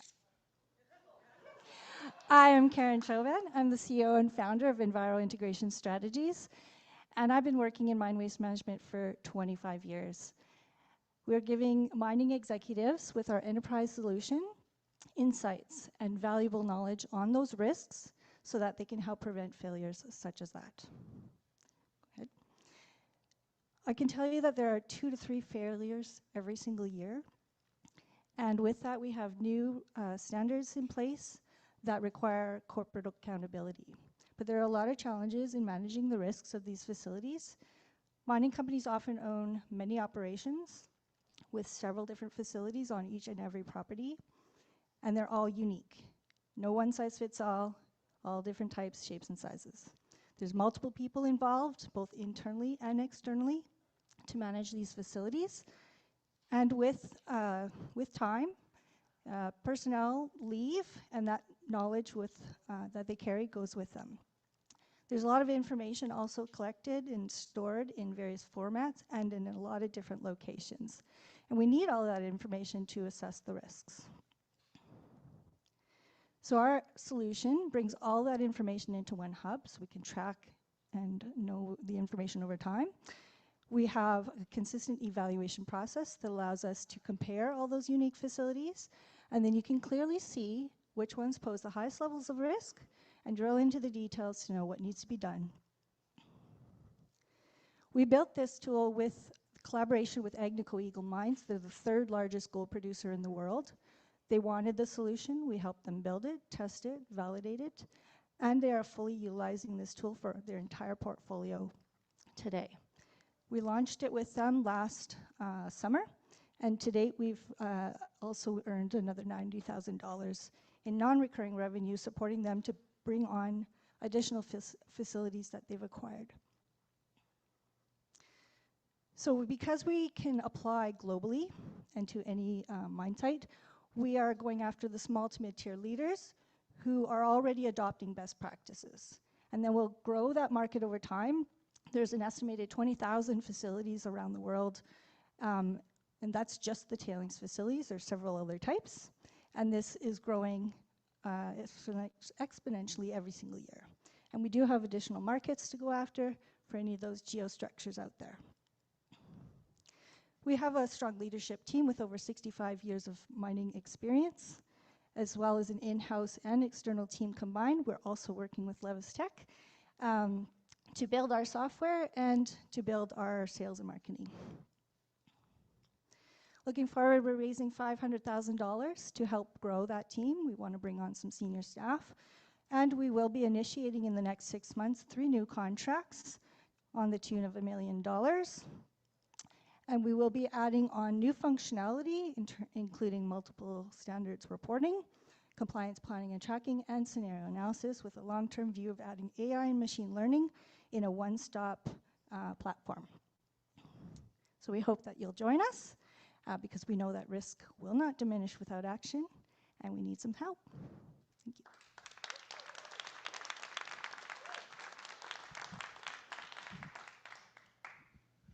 All right, great pitch, Karen. I'm Mike from Innovation Saskatchewan, also investing in the TNT process here.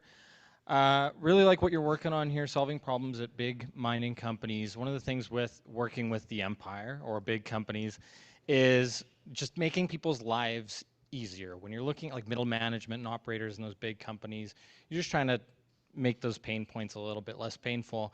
Tell me about the feeling in when the product is in the customer's hand and they're using it. How does that make their life easier?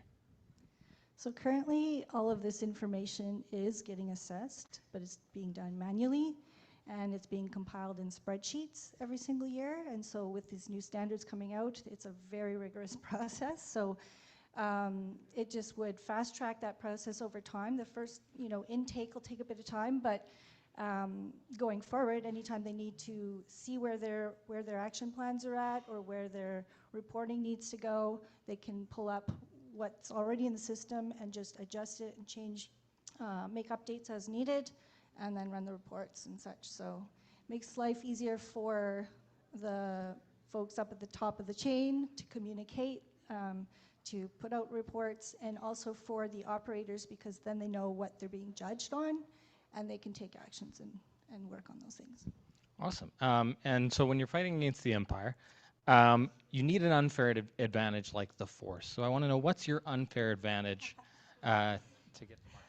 So my unfair advantage, I've been working in the space for 25 years, and actually I'm in a lot of volunteer tailings working groups. So I actually know personally a number of the leads within the major mining organizations, at least in Canada and the US.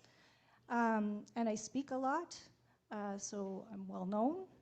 I was actually just at a mining conference all week, arrived back today.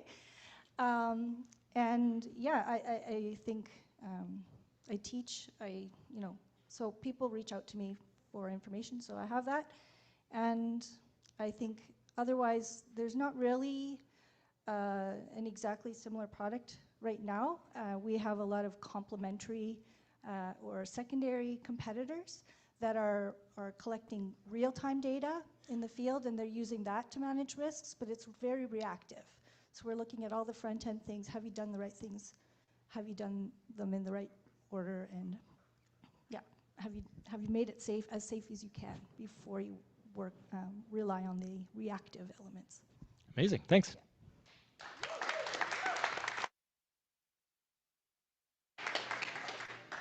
Okay, thanks so much, Karen.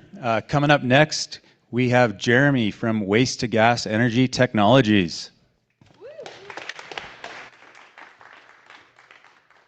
Hey everyone, I'm Jeremy, President of Waste to Gas Energy Technologies. At Waste to Gas Energy Technologies, we're working hard to convert waste into innovative methane mitigation solutions. Methane is a huge problem. It's emitted into the atmosphere every day due to inefficient or non-effective waste management practices. By converting this waste into energy, we can lower our environmental impact and create a sustainable future for our economy. Our solution works by partnering with waste to gas waste emitters to convert their waste into energy. Our target markets are the agricultural waste, municipal solid waste, wastewater treatment facilities, and upstream oil and gas methane emissions. The total addressable market size of the biogas industry in 2021 was over $10 billion and is expected to double by 2030.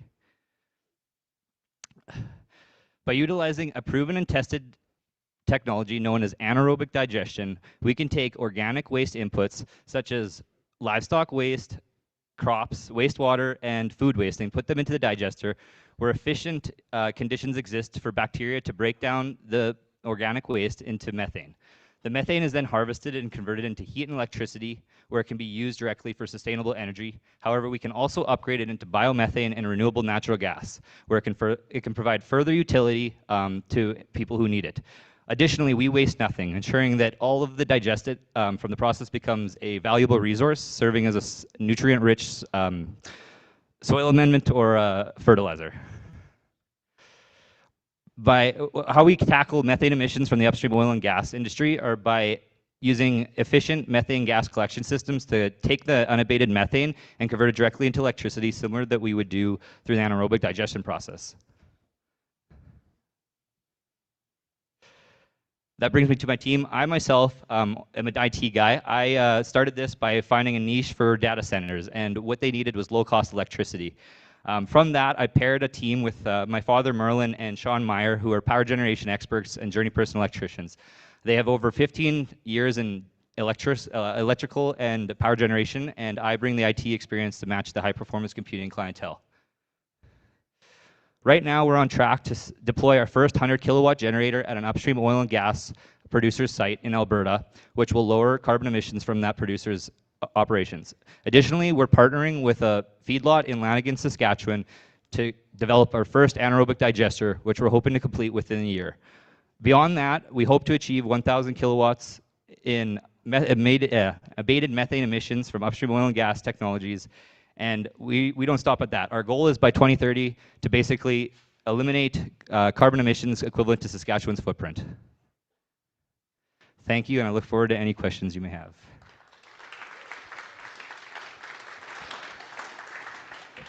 Awesome, great pitch, nice to meet you. So when you're looking at big energy projects like this, infrastructure intensive, very capital intensive, so I'm wondering, A, what's the ask from startup TNT, and B, what other trees are you shaking to raise the capital? For sure. So right now, the smaller upstream oil and gas methanes are how we're going to bootstrap our operations to be able to pay for our digester.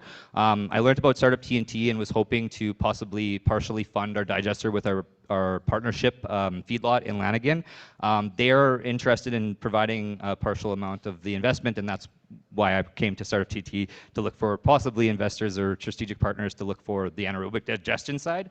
But failing that, we're going to keep moving forward with our small-scale upstream oil and gas emissions conservation and plug away at bootstrapping that way. Awesome, cool. And I wonder if you can tell me a little bit more about the business model. So once you have a product in market, who are you selling the product to, and then how are you going to go about accessing the decision makers you need to access to sell it? For sure. So in the regards of the anaerobic digester with the feedlot, they have a significant overcapacity of energy that would be created from their waste, and it can't go to the grid, it can't go anywhere else. So we work with high-performance computing clientele, such as Bitcoin miners, AI rendering clients who have such drastic energy needs for their computing needs. We place those directly on site, where they'll pay a premium for the electricity or a revenue share through the actual profits that they're creating from their bottom line business that they'll provide back to the feedlot or the energy producer. We basically blend that by trying to take a margin on the electricity markup. Awesome, sounds good. Great job. Thank you. All right, great job, Jeremy. Coming up next, we got Elias from Noumerica.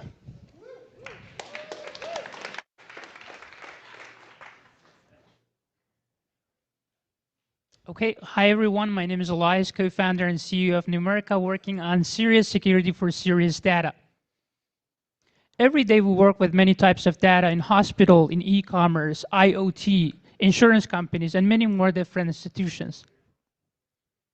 Breach can have severe consequences for different institutions, like lawsuit cases, ransom money, also penalties from regulators, and many more types of costs. For now, we just focus on healthcare for a while because they experience about three quarters of all breaches among all institutions. Have you ever heard these names before? These are only few of many healthcare providers that experience breaches every year. Each breach can cost them hundreds of millions of dollars and sometimes up to $1 billion, like LifeLabs in Canada. Breach can have severe consequences for health for patient as well, like that data can be released into dark web, leading to identity theft and fraud, delaying diagnosis and treatment, and increasing mortality rates in hospitals. As you can see, in 2022, for the first time, the average cost of a breach for a single institution and for a single breach, it was $10.1 million. And it's been increasing a lot recently. And as you can see, due to the electronic health records. What's the difference between Noumerica and a status quo process? In a status quo process, whenever, for example, you take a scan in the hospital, you need to send all this bulky data to the it's third-party software, do the encryption, and then send it to the cloud. This can be a very time-consuming and complex process, to the point that we prefer not to do any means of encryption. But here at Noumerica, we cut the loop and we make it much more easier. So basically, we layer our technology on top of the platform that they have, and you just simply click a button and the data can be immediately encrypted and sent to the cloud. The solution, the algorithm that we have developed is the strongest of its own. It takes you billions of years to actually breach into the system, and we can prove that, and we prove that. And it is resistant against quantum attacks, so it is very promising for the future. And it is a lossless approach, so if you send your data over the channel, there's not going to be any loss on your data. And also, it's the fastest algorithm, and it is real-time encryption. And it is flexible with all types of data, not just for image, but also for audio and text and video. But who solved this issue? A strong team with collectively more than 50 years experience in healthcare and security, with a background of mathematics, engineering, neurosurgery, and physics, all from University of Saskatchewan. And soon we'll also hire more from sales and for marketing. As you can see, just for four sectors, they spend about $25 billion, and still they're not able to tackle the security issue properly. And for our model, the price will be determined based on the data volume and with a yearly subscription. Currently, we have a startup project, a pilot project with Virtual Health Hub, and this is a center that provides healthcare for remote communities in Saskatchewan. And of course, security is of greatest importance. And this project will be soon across Canada, and we'll provide the strongest solution for Canada and hopefully soon even for the United States. Our product is ready for the market, and we've had a lot of conversation with different institutions. And we have started a pilot project for healthcare. Soon we will start for other sectors as well. I just need to put it in a nutshell and say, like, today we harvest a lot of data in many different sectors. And of course, security is of biggest concern. So we need to make sure that we provide the fastest and most secure approach to provide the confidentiality for the data of the user, and also save companies from billions of dollars in losses, and more importantly, build trust with the users of different companies. Thank you. Awesome, great pitch. Yes, first question. Cybersecurity is a massive market, obviously, massive problem globally, but also a lot of competitors, lots of other people trying to solve problems in here. So tell me a little bit about who your key competitors are and why you're going to win. Yeah, actually there are a couple of competitors like IBM, for example, but they also and also like Cisco. They provide security, but the difference is that the algorithm that we're using is much faster than what they're using. And actually, it's a part of the thesis that we've been working on, not just me, also another graduate student. And also, this is the most secure. We tried many different breaches that can happen, and we made sure that it is resistant against all of them. And as I said again, it is resistant for quantum attacks. So quantum attacks going to happen soon. I say like 10 to 15 years as they claim. Then we need something to rely on, yeah, and make sure that's not going to like breach happen. Yeah. Amazing. So you have this big R&D advantage here. That you said the product's ready for market. Tell me about the go-to-market strategy. Say pilot projects and proof of concept go really well. What are the next steps to really start scaling this up? Yeah, so first the main focus was for healthcare, and as you say, like the pilot project also started for healthcare with Dr. Mendez, and soon we hopeful that we can go for more for SHA, and also not just in Saskatchewan but also for other provinces. As I said, this virtual health hub, this is a very big project, and as I probably heard before that the government announced that they allocated $250 million for building a virtual health center. And security is of topmost concern. So this is the first, but not just healthcare, but also for insurance companies, e-commerce. We already started some conversation, and hopefully soon we can enter those markets. Awesome. Sounds great. Thanks. Thank you very much. All right. Wow. If, on that one. Yeah, definitely. If we got those startups on our rebellion, the empire stands no chance. Right, we got the climate, we got the cybersecurity, we got it all there in that block. And if you're excited, we're 75% of the way there. We got just a few more pitches left.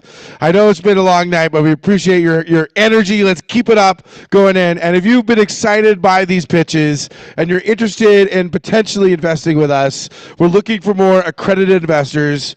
And I promise it's not as complicated as the Jedi training to be accredited. And if you want to learn more about what that means and how to invest with us, come talk to Hassan and I. One of us will be happy to chat with. Yeah, or any of the Q&A people tonight. We're super interested in chatting more about what it means to get involved with Startup TNT.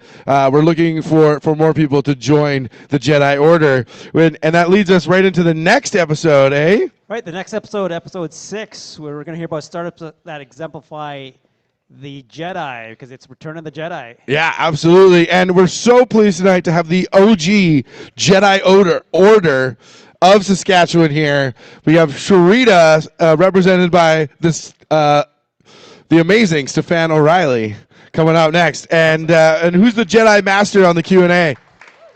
It's going to be Jim Nowakowski. All right, Stefan, coming on up. Yes. Thank you for being here tonight and representing Sharita.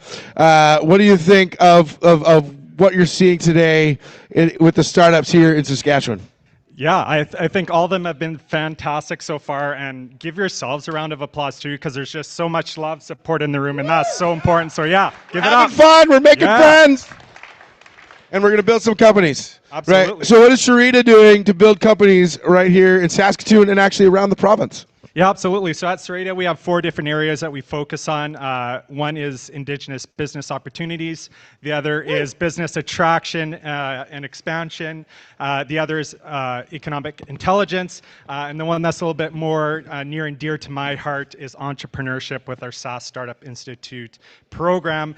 So we're all about supporting startups in Saskatchewan, just like Startup TNT. So we're so happy and pumped to be partners and to be joining you here today. Yeah. And we had this Pasicoten space with Indigenous entrepreneurs here today, including you guys put on the SOAR Awards, and Deadly Dan won that whole thing. Yeah, absolutely. Right, it's lovely to see we got some entrepreneurs in the back. I've tried Deadly Dan's barbecue sauce, ketchup, hot sauces. They're fantastic. So. Yeah, make sure you get it. We're very soon they're going to be packing up. So if you want to buy some hot sauce, want to buy some ketchup, head on to the back and get that going. And without further ado, let's head into this next episode. And who's the next company up? Yeah, so the next company up, we have Dami with the Emotional Mirror. Let's go. All right. Motion Mirror.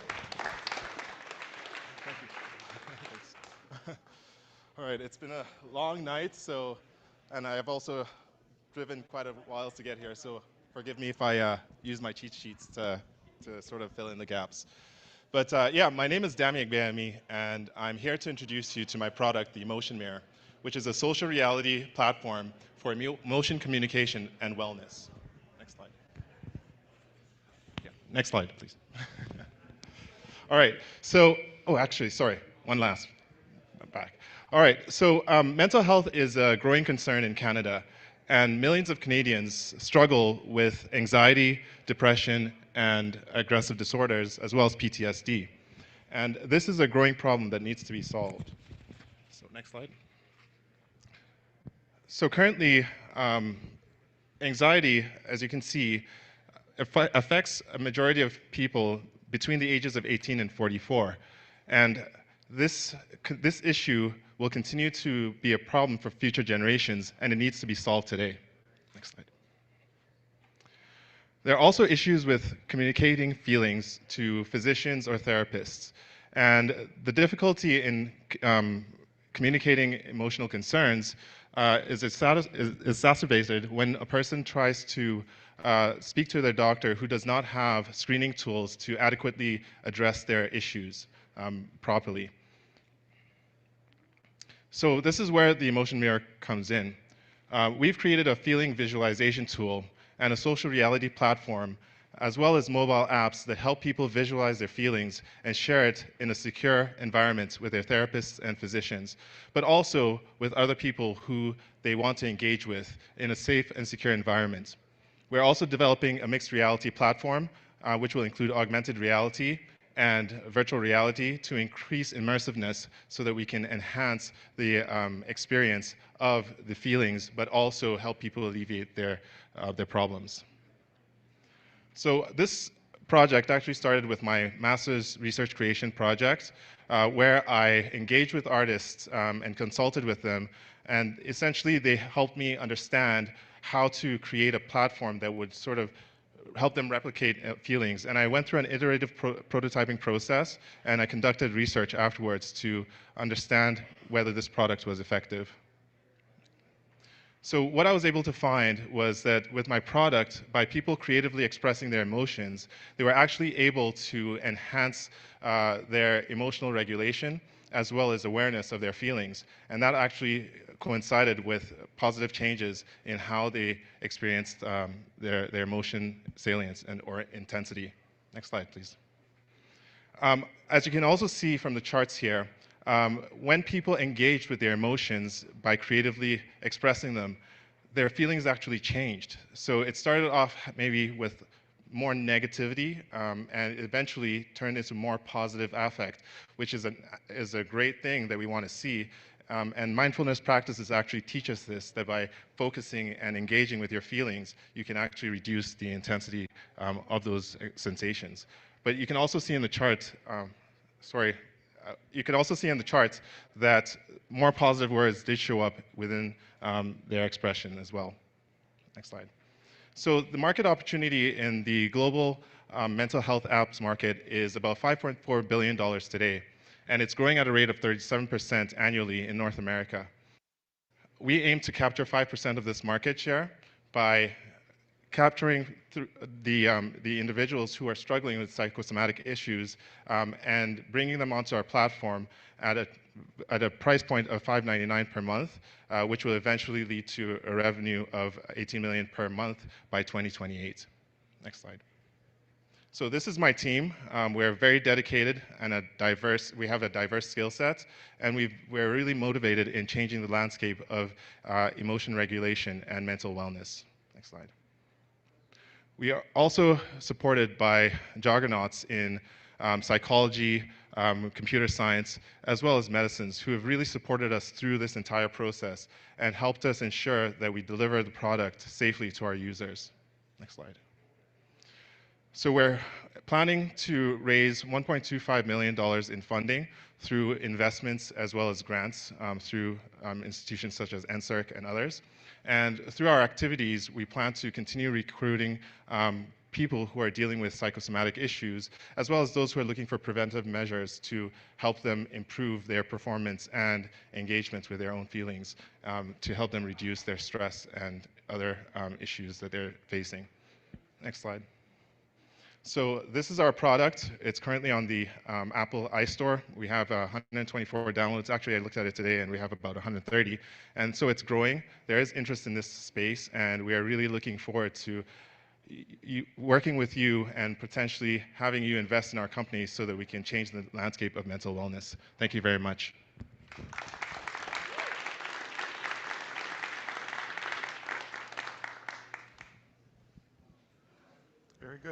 Very good presentation, Demi. Thank you very much.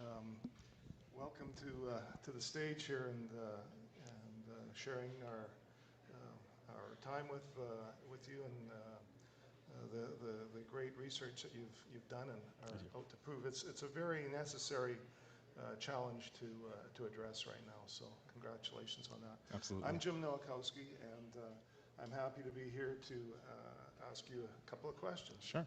So I find this very intriguing. From a development perspective, I think you're pretty clear on how it's going to work or what it's going to do for us. But how do you plan on rolling it out to scale it the way you're talking about scaling it? And what are your challenges going to be? What resistance are you going to see in the industry that you have to overcome? Oh, that's a really great question. And something that I've actually experienced quite a lot is that there's a lot of resistance to engaging with one's emotions. I mean, right now I'm feeling nervous. You know, you could see it through my affect, but when you look inside, there's actually more turmoil going on. And so a lot of people do not want to face that. And that's the problem, right? Without facing your emotions, how can you overcome them, right? Face your fears, right? That's another thing that we always talk about. But what are really the fears? They're the emotions that we have. And so the first thing that we're going to do is seed our content, our platform with content, by engaging mixed media artists who are very good at creativity and also expression. And as they use our platform, we'll engage other people who might want to sort of express themselves in a secure platform. So rather than a social media experience where people are just simply sharing pictures of themselves and not really engaging with themselves, a person can have a personal space where they can engage with their own emotions and not necessarily share them. But eventually, what we plan to do is bring on therapists who can actually connect with these people and give them some more insight into their problems, which will then hopefully facilitate their healing and potentially also bring other people on board through word of mouth. So in order to use the product, I don't have to actually even go and see a therapist. I can just go online or access your program through your app. That's absolutely right. Yeah. If I so desire, then I can be directed to a professional. That's right. That's correct. That's correct. Absolutely. And that really is the whole point of this, right? It's a moderated space where as people engage their feelings, they can feel safe and supported. And as they feel safe and supported, they will continue to use the product, which, I like to think of it as a sort of positive addiction, right? Something that you're constantly doing to improve yourself and get feedback from others who are experts at helping people improve and be well. It sounds like a very positive approach to me. Thank you. Good job. I appreciate it. Good job. Thank you for that. Well, yeah, emotional health is just so important, and glad we have you working on a solution for that to help us with that. So up next, I want you all to show a bunch of love for Pinaki for ilovemylocalstore.com. Give it up. Thank you. Hello. Hello and good evening. It's a privilege to be here and listen to all the great innovations that are happening in this province. Now, before I share our story, let me begin with an anecdote. It will help you understand better our story. The famous scientist Einstein was once asked by his son, "Dad, why are you so famous?" Einstein replied, "Son, it is because I have seen the obvious which the world did not see." Ladies and gentlemen, my name is Pinaki. I have been in information technology for the last 30 years before founding iValley Corporation in Regina in 2014. What we are doing in iValley is also very obvious. We are not doing any rocket science. We have simply identified a business problem in the consumer domain and have developed a solution which we believe will revitalize the offline retail in a very big way, saving thousands of stores from being closed, saving jobs. Let me explain how. Imagine for a moment you are in a mall or in a big department store. Do you see something like this? The stickers, the banners, the balloons, and various other props advertising sales and deep discounts in the stores around you? I bet you do. Now imagine a few days after this, you decide to buy a few of these commodities. Would you remember which store to go to? Out of sight, out of mind. Chances very high that you will not remember the stores and how much were the sales for. Consider the possibility that the same something that you are looking for now may also be available on sale in other stores near you, which you don't know nothing about because you have not visited those stores. You are a busy person. So what do? You just jump online and place an order. Impact on the community. The local stores are losing sales. And the consumers like you and me probably are missing the better bargains in the local stores. The reason behind all this is the information is missing at our fingertip. The deals are there, bargains are there in better quality, but we don't have the information. But that no more. In iValley, we have developed a solution, an app called I Love My Local Store. The name says it all. This app will connect you with all your local store deals near you to be had as soon as you want them. No waiting for 2 days. You will get what you'll see, no surprises out of the box. So we believe this app will increase the customer footfalls in the local stores by many-fold. And it will bring the offline marketplaces and the online marketplaces on the same level playing field. Market-wise, the total available market to this app is 650, near about 650 billion US dollar. Canada, US, and India, that is our focus right now. Combined, it is 320 billion US dollar, almost 50% of the total available market. Practically, wherever there is an offline retail, that's our market.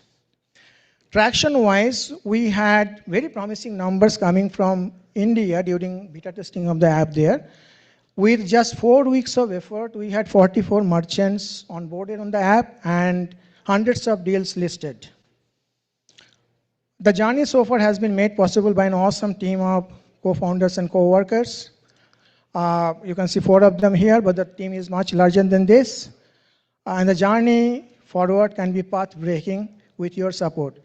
Remember one thing, if it is available on Amazon, it will be available on I Love My Local Store. That's my promise. And together we can make it happen. Thank you for listening.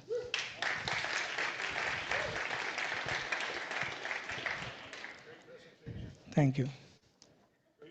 Thank you, thank you, thank you. Question for you. Undoubtedly, this is revolutionary. I mean, when you think about the way Amazon and buying online came as a big wave, this is a big counterwave. Yes, absolutely. And because Jesse already said that moon is our destination. So we are aiming for even beyond moon. Right. And he said that no empire is unbeatable. So Amazon is not unbeatable. Amazon is beatable also. Absolutely. It's just got to pass. Yes. So tell me, in your vision, how do you see the next 6 months to a year unfolding in your favor? We are ready with the MVP. I would say MVP plus even, because the features that we have, it is very feature rich. You can download our app from Play Store or App Store. It is I Love My Local Store, no spaces. And you will see, actually right now, it is in beta testing in India, as I said. So if you give some Indian cities, you will find a lot of deals there. And right now, as we speak here, a Florida-based merchant is beta testing also. And we are preparing to launch there very soon. And right now, we need some funding in order to scale. We have no revenue coming, but a lot of traction. Already merchants are interested. So, there is a saying that future of business is social. So the social marketing will be our main engine for growth. And we have 2 components here. One is the B2B, the other one is the B2C, the business to business, us versus the merchants, and the B2C, us versus the consumers. Okay, the B2B part will be through social media, as well as boots on the ground marketing effort, of course. And the B2C part will be completely driven by the social media. So, yeah. All right. Well, thank you for that answer. Thank you very much, sir. Thank you very much. Thank you. Thank you. Thank you.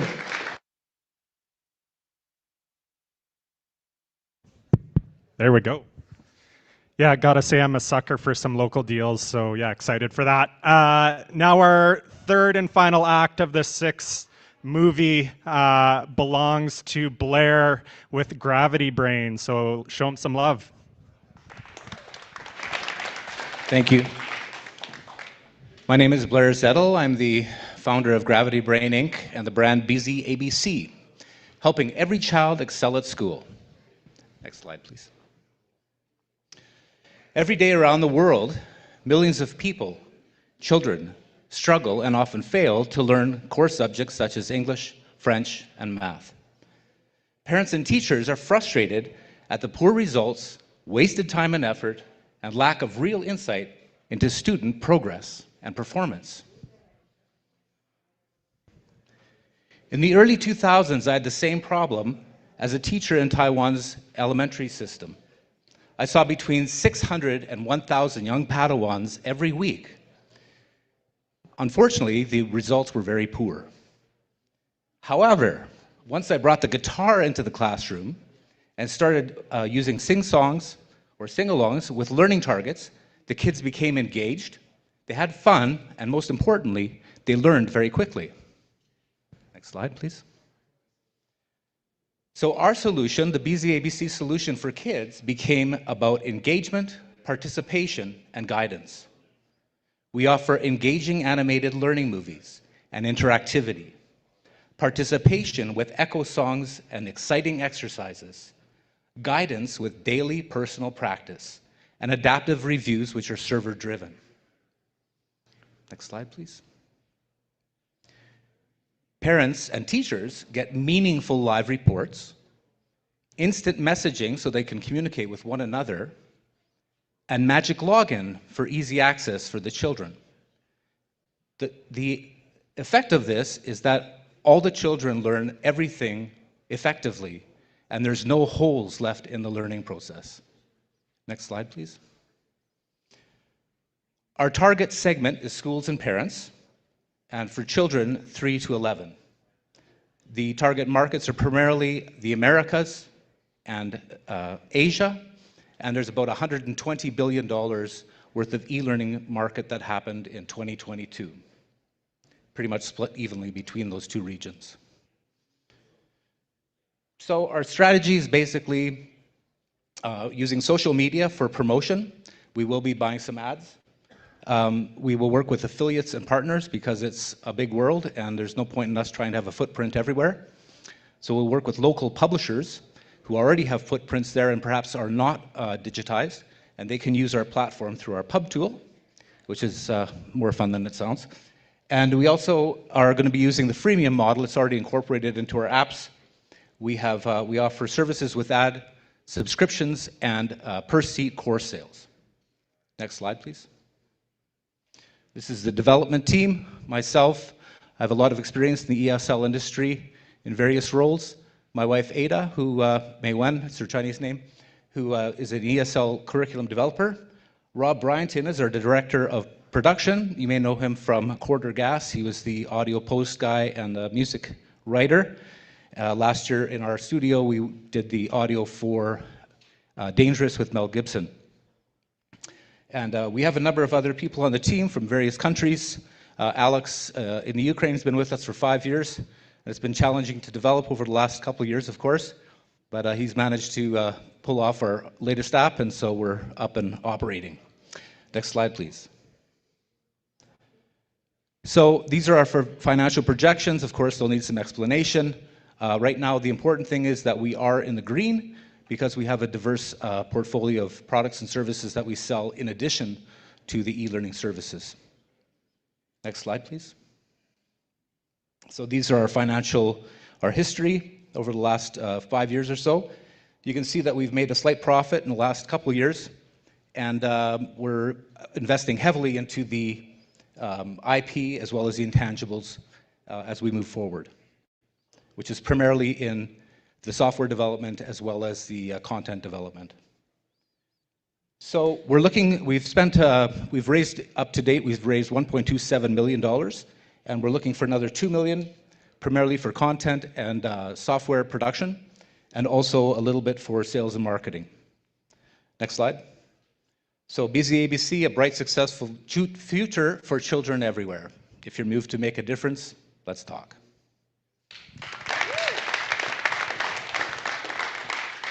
Great presentation, Blair. Thank you. There's no doubt that this is the way of the future. And, absolutely, yeah. It's certainly more the way, there's more and more people learning in this manner rather than yes, that's true. What you and I grew up in the traditional sense. Right. So undoubtedly there's a lot of other operations or other companies that are promoting their e-learning software. How do you stand out from that crowd, and or is it even important for you to stand out from that crowd? Well, I think it is. Thank you for the question. It is important, and what we do that's different is we're, first of all, student-centered. So we're not about, we can help do the administrative end of things, but we're student-centered, but we build everything. So essentially, parents and teachers and students, whether they're in school or learning privately, there's one app for everything. So you don't need to have the app for learning or the app for reading, the app for messaging to the school. It's all in one app. We're going to be adding video chat in the next while. We have the messaging right now, which is, it's private messaging and it's with permission, so between teachers and parents or teachers and students. So having all of this functionality together in one place means that we're a strong competitor for any of the other platforms. Well, that makes sense. Just one other question, yes. And I can't help but think about this and how important it is a person that might be struggling in school gets a hold of your system of learning. And when you look at the projection 10, 20 years down the road, you can only imagine the difference that you may have made. Is that a big part of your motivation? Well, that was actually why I started doing it in the first place. I had one student in class, I remember, and he was just crying because he had his textbook. These are kids that speak Chinese. He didn't know what he'd done wrong. So I thought that was how the impetus for the whole thing is, how do we give something to kids so they can go home and do their work and actually learn? So in BZABC, you have that, the object, the sound, and the response from the child. And all of that together means they're going to learn all of those points, all of those learning targets. I'm also working with another family right now that's local, a young boy who's a recent immigrant who's got special needs. And he really enjoys using the app, and his mom is so excited. He's even doing, you know, when we have these like, right!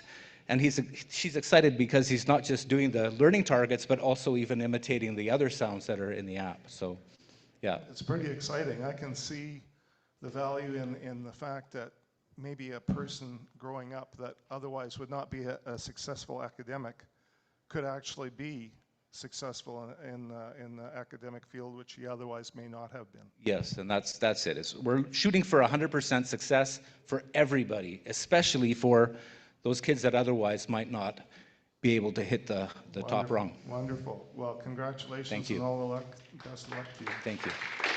Give it up for the Jedi Master on the Q&A, Jim Nowakowski, and our guide through that awesome pitch section.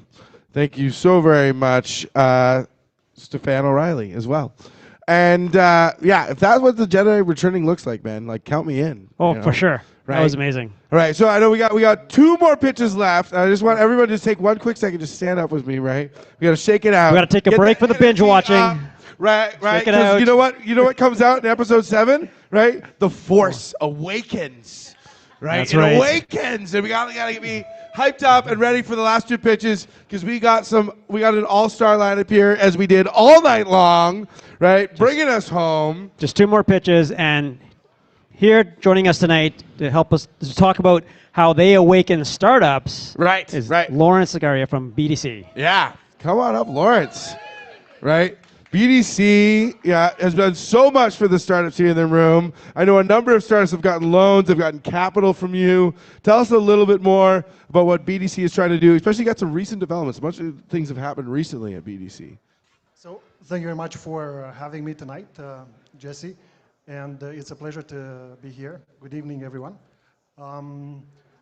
When Jesse actually asked me to come and he introduced the theme, that brought some memories back because probably I'm one of the few here that saw that first Star Wars movie on a movie theater. Who here actually saw that movie in a They're dating us. Honestly, who's on in a theater? Wow, look at that. Saw it in the theater for the first time. That's exciting. Wow. Yeah, another youth memory is... I wish I could have seen that crawl come up the screen for the first time. Was it the kids rate or the adult rate? How long am I going to say? So the second memory is actually because my name is Lawrence Zagaria. I am one of the ones actually that usually used to do presentation last. So here I am again, At the trying end. to keep you awake, being between us and the after party. The force be with you tonight, yes? Yes, So may the fourth be with you. May the force be with you. And the party of the Cinco de Mayo tomorrow, correct? Yes, yeah, woo! Yes. Okay, so now, because Jesse just said I am a world Jedi, I'm going to actually take the freedom to read for you, okay? Okay, So, all right, let's go. As mentioned, my name is Lawrence Zaharia. I'm a senior account manager with BDC, Business Development Bank of Canada, here in Saskatoon. And one of the key areas of focus for BDC is supporting tech entrepreneurs grow and scale their businesses by providing non-dilutive growth capital resources and advisory services. And we come right after product market acceptance when there is revenue traction, so basically when you start making sales. And we're supporting founders and tech companies to fuel additional growth before the next fundraising round. Wow, yeah, That's great. And we know that that has helped out so many companies get off the ground, awaken them, help them reach their full potential of the force. And we're so happy to have BDC be a big part of what we do here at Startup TNT. So with that, Lawrence. It's my pleasure. Yeah, what's coming up? So I'm honored to get the opportunity to introduce the next company on the stage. And presenting us is Babak Roshani from BrewNature Technology. And I'll say a couple of words about the company because I know the company. So producing mature compost requires 5 to 7 months and cannot always be achieved in the winter season. Unfortunately, most composting facilities in Canada are only open 6 months out of the year. So BrewNature has developed a patented technology and specialized microbial aid to solve the organic waste problem. It seems that force is with Babak's microbes because BrewNature technology reduces composting time from 5 months to 5 days and allows 24/7 operation. Take it away, Babak. All right. The pitch, you got that?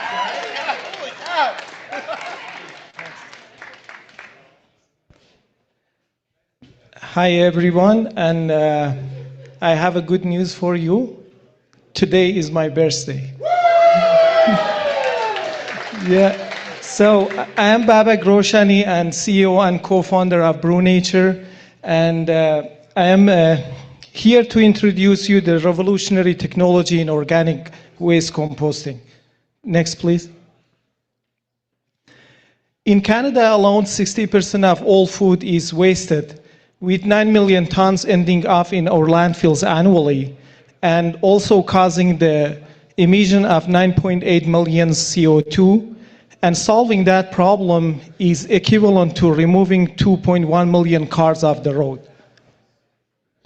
Next.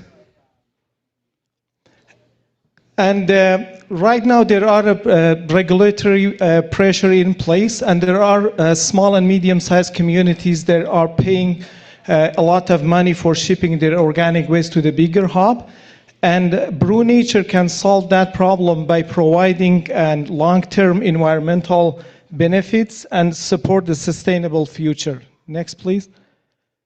And we developed patented technology after 2 years research and development. Next, please. So BrewNature solution can take any type of the organic waste like a garden waste, kitchen waste, food waste, and after passing through a grinder, and it loaded to the processing vessel. After adding the microbial vessel, the end product can be a granular fertilizer and solid compost in only 5 days. Next, please. We have done a successful piloting in different places. As you see, the food waste goes to the reactor, and the end product you see in after 5 days. Next, please. So why BrewNature technology? BrewNature technology is taking how many days? Days, comparing to the conventional technology, which is 150 days. And this technology has no greenhouse gas emissions, and the operation can be done 24/7 during entire year. Is a modular system, and we don't need a kind of bigger space. Next, please. We already engaged in a discussion with the town of Langham. Currently, they are paying $42,000 for shipping their organic waste to Saskatoon. By implementing BrewNature technology, they don't have to pay for a shipping, and at the end of the year, they can sell $60,000 of the compost, and the return of their investment is going to be in 3 years. Next, please. The target market is going to be municipalities, and in a phase 2, we are focusing in industries like mining, fish farms, agriculture. Phase 3, and provincial and federal park, and then we plan go in global. Next, please. The business model is going to be based on the selling equipment from 1 to 15 tons unit, and leasing the equipment, selling the microbial aid, which bring a recurring revenue to the company, and licensing the technology, and when we are growing, also remote monitoring and also operations support. Next. Market opportunity. There are 8,000 cities, towns, and villages in Canada. The market size from selling the composter globally is massive. In Canada is $5 billion, and the recurring revenue from the microbial aid is $100 million in Canada. Next, please. So we are asking $500,000 and for hiring a technician and customer support, and also for a product development, and mostly for scale up and manufacturing. Next, please. And we have a beta testing customers, and we are going to launch and in May 2023, and town of Langham and Montana First Nation in Alberta, Candle Lake Provincial Park in Saskatoon, and late summer town of Avonlea. Next, please. Thank you so much for listening, and let's make the world a better place by joining the BrewNature. Thank you. Happy. And we got up next, force-wielding Marcel Brossette on the Q&A. Hello. Hello. Babbitt. Happy birthday. Thank you so much. Very nice. I'm thinking about tonight. My name is Marcel Brossard. I'm the owner of Your Mortgage Plus, and I'm an investor here as well. I'm thinking about BrewNature.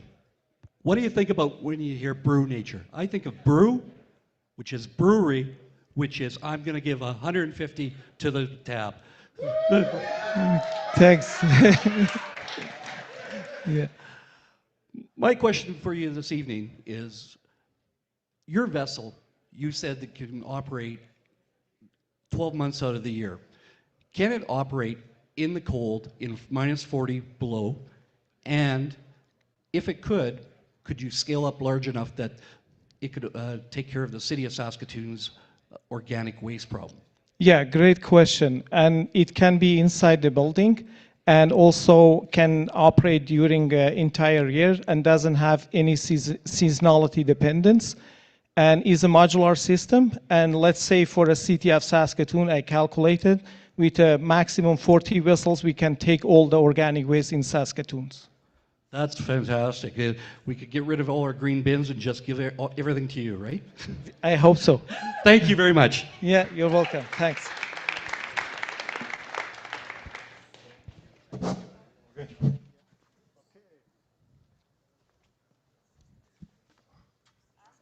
I have one. Actually, next we have Cerise Cylinder from SolusGuard. 1 second. Cerise, the last Jedi to come into this battle. Rise and take them, Cerise. Rise. Hey, team. You're still here. Thank you for that. I appreciate it. But before I go on, I got to say, Jesse, Hassan, the whole team at TNT, thank you guys for all that you're doing. We've got to give it up to them. I mean, come on. Absolutely incredible. To show up for community every single time is incredible. So thank you for that. All right. So my name is Cerise Solanders, and I am the founder and CEO of SolusGuard. And this is my second startup. So what do we do at So what do we do at SolusGuard? Well, we save lives. Can you imagine going to work and being afraid to go to work every single day? I can't imagine. But that's what 68% of the world does every single day. There are over 2 million people who are victims of workplace violence. Now, this isn't just a people problem. This is a business problem. Businesses are scrambling to find ways to solve this because there's $130 billion of associated expenses to this. Exactly. Now, for large and enterprise level organizations, off-the-shelf products simply don't cut it. So then what? This is where we come in. We aren't just a panic button company. For some of you who might think so. We're a platform for safety. Yeah, we have wearable safety devices. We also have software safety devices. For very remote organizations, we have satellite. We've got back-end solutions as well. So for enterprises that need something specific to their organization, we can deliver. We've been working with a number of different companies, and we have a few now that have over 1,000 employees who use our product. Corrections Canada, Manitoba Hydro, Special School District, to name but a few. So, how are we doing? Let's take a look. We've got $1.4 million annual recurring revenue. We have over $2 million in qualified leads. And we've got a sticky, sticky product. We've lost only one customer in 2 years, and I tell you, we did a one-off deal with the Fortune 500 CEO, and he was replaced by a guy who likes to tweet. So, moving on. It's a pretty busy space. There's lots of companies here. There's lots of companies entering the market. And the reason being is because there's a huge space. But let's take a closer look. When you get into it, you can see that when it comes to enterprise-level organizations, there's only a handful of companies that can meet their needs. Looking even further, we are the only ones that can do the things that matter the most. Other than a little blip in 2022 from a global chip shortage, we're going to more than double our revenue this year, and we're going to do that year over year. So why am I so confident? Because we know exactly who our ideal customer profiles are, and we know how to reach them. We figured it out, and we're starting to win deals. Our last 2 enterprise-level deals, $700,000 in annual recurring revenue.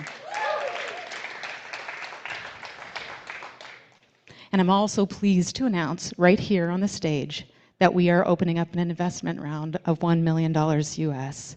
So if you're wondering if there's a company to invest in, I would suggest that we're not just a great business, but we also have a fantastic team. A group of individuals that have been there, done that, are going to take it to the next level. So who's with me? Thank you.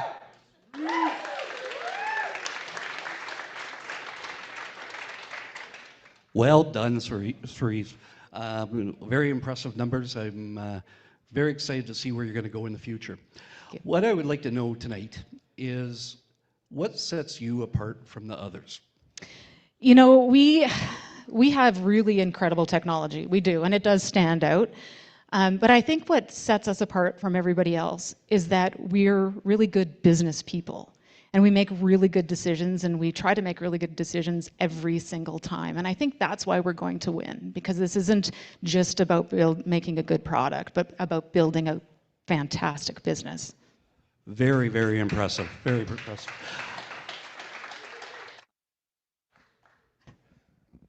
I lost it for a second there. I just want to let everyone know that this fabulous lady was the winner of a WESC award recently, and I was told about it, and I wanted to congratulate you very much for it.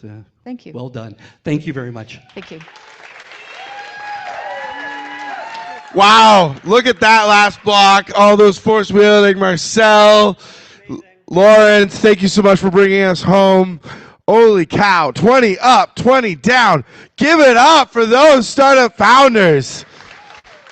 Like, who would have thought? Like, I know people like they talk about Saskatchewan, right? And as I say at the beginning, there's startups. Like, you know how many times I hear someone there's startups in Saskatchewan, and you like, what did we just see tonight? We just saw an incredible lineup of technology that's being developed right here in this province. Give it up for Saskatchewan and technology and innovation. Just incredible. Just incredible. Incredible evening, and thanks to all of you for participating this evening, for sticking around all the way to the end. This binge watching of episodes has been amazing. Yeah. Love it, absolutely. We got to give it up for some special people. We got Saskatoon AV. They've just been crushing it all night long. Chris and his whole team. Austin, Riley? Yes, Riley, got him right. Awesome. Victoria Griva, our stage manager. What an incredible job. Thank you so much. We got Saskatoon Dog Rescue on the bar. Make sure you tip your bartenders. Goes to a great cause. We also got people on the technology at home. We got our whole ops team, Jonah, Dom, Mandy, and here at Startup TNT. And don't forget the vendors in the back. Yes, absolutely. And I got to give a shout out here too, especially. It felt really special and full circle tonight. I was just chatting with Deadly Dan, and you got to check out his hot sauces. He's there at the back, and he's still got some ready to sell. Deadly Dan was at the very first TNT Happy Hour. Kevin and Kenzie were there first. They were my first two guests at the first TNT Happy Hour. And what did we say we wanted to do for Deadly Dan at that first Happy Hour? What we wanted to see happen, right? We wanted Deadly Dan to get on Hot Ones. Right, let's get Deadly Dan on Hot Ones, right? We got to see that happen. Anybody watch Hot Ones on YouTube? Let's see that happen. Let's make another entrepreneur's dreams come true tonight. And give it up for all the Indigenous entrepreneurs in the Paxicotan space here at Startup TNT. They're doing incredible work. Also want to give a quick shout out to the Regina Watch Party, which was co-hosted by Hannah Tate, Annie Charles, and Harmadeep Singh down in Regina. Yeah, thank you so much. And the team at Memories, thank you for hosting us. Honestly, are we missing anybody? I didn't bring my notes up.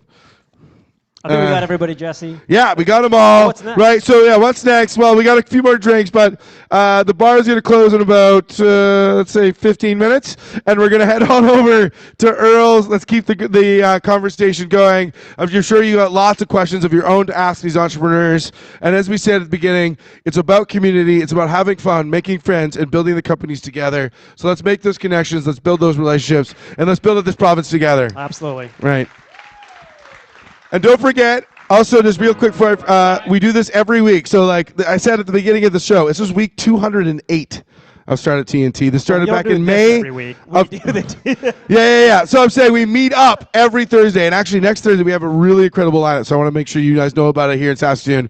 At Rook and Raven, we're going to have the awesome Lance Laking from Graphite VC. He's the managing partner of Graphite VC. And Lindsay Smiley, who's the co-director of Plug and Play Alberta, visiting us at Rook and Raven next week. So for all the startup founders in the room, this is a great opportunity to meet VCs in person. These are people who write checks into your stage of company. So come on out next Thursday night at Rook and Raven. Join us for those celebration. And down in Regina, you got stuff going on as well? We're doing this every week in Regina now as well, too. And we got a big event coming up on the 18th of May at Innovation Place in Regina. Yeah. And again in June 22nd, two big events at Innovation Place. And regular happy hours every other Thursday. And I also got to mention, because they're a big supporter of ours and we're a big supporter of theirs, Colab's got their Uniting the Prairies event coming up on May 24th and 25th. And we have a super cool thing planned for Uniting the Prairies. If you're an accredited investor and $5,000 is like, I don't know, well, that's a little too much. We're doing it for $1,000. $1,000, no fee. For $1,000, if you're accredited, you can invest in a company live at Uniting the Prairies. It's going to be super exciting. I'm in. Yeah, so am I. We're already in, yeah. So there's a bunch of people already in. It's going to be so much fun. We're going to invest in some companies live in like 48 hours. It's going to be down at the Delta Marriott. So join for that. So there's so much things going on. Check out startuptnt.com/events. Enjoy the rest of your night. I don't know if there's anything more I got to hit up, but just have a great night. I love everyone. this community. Thank you so much.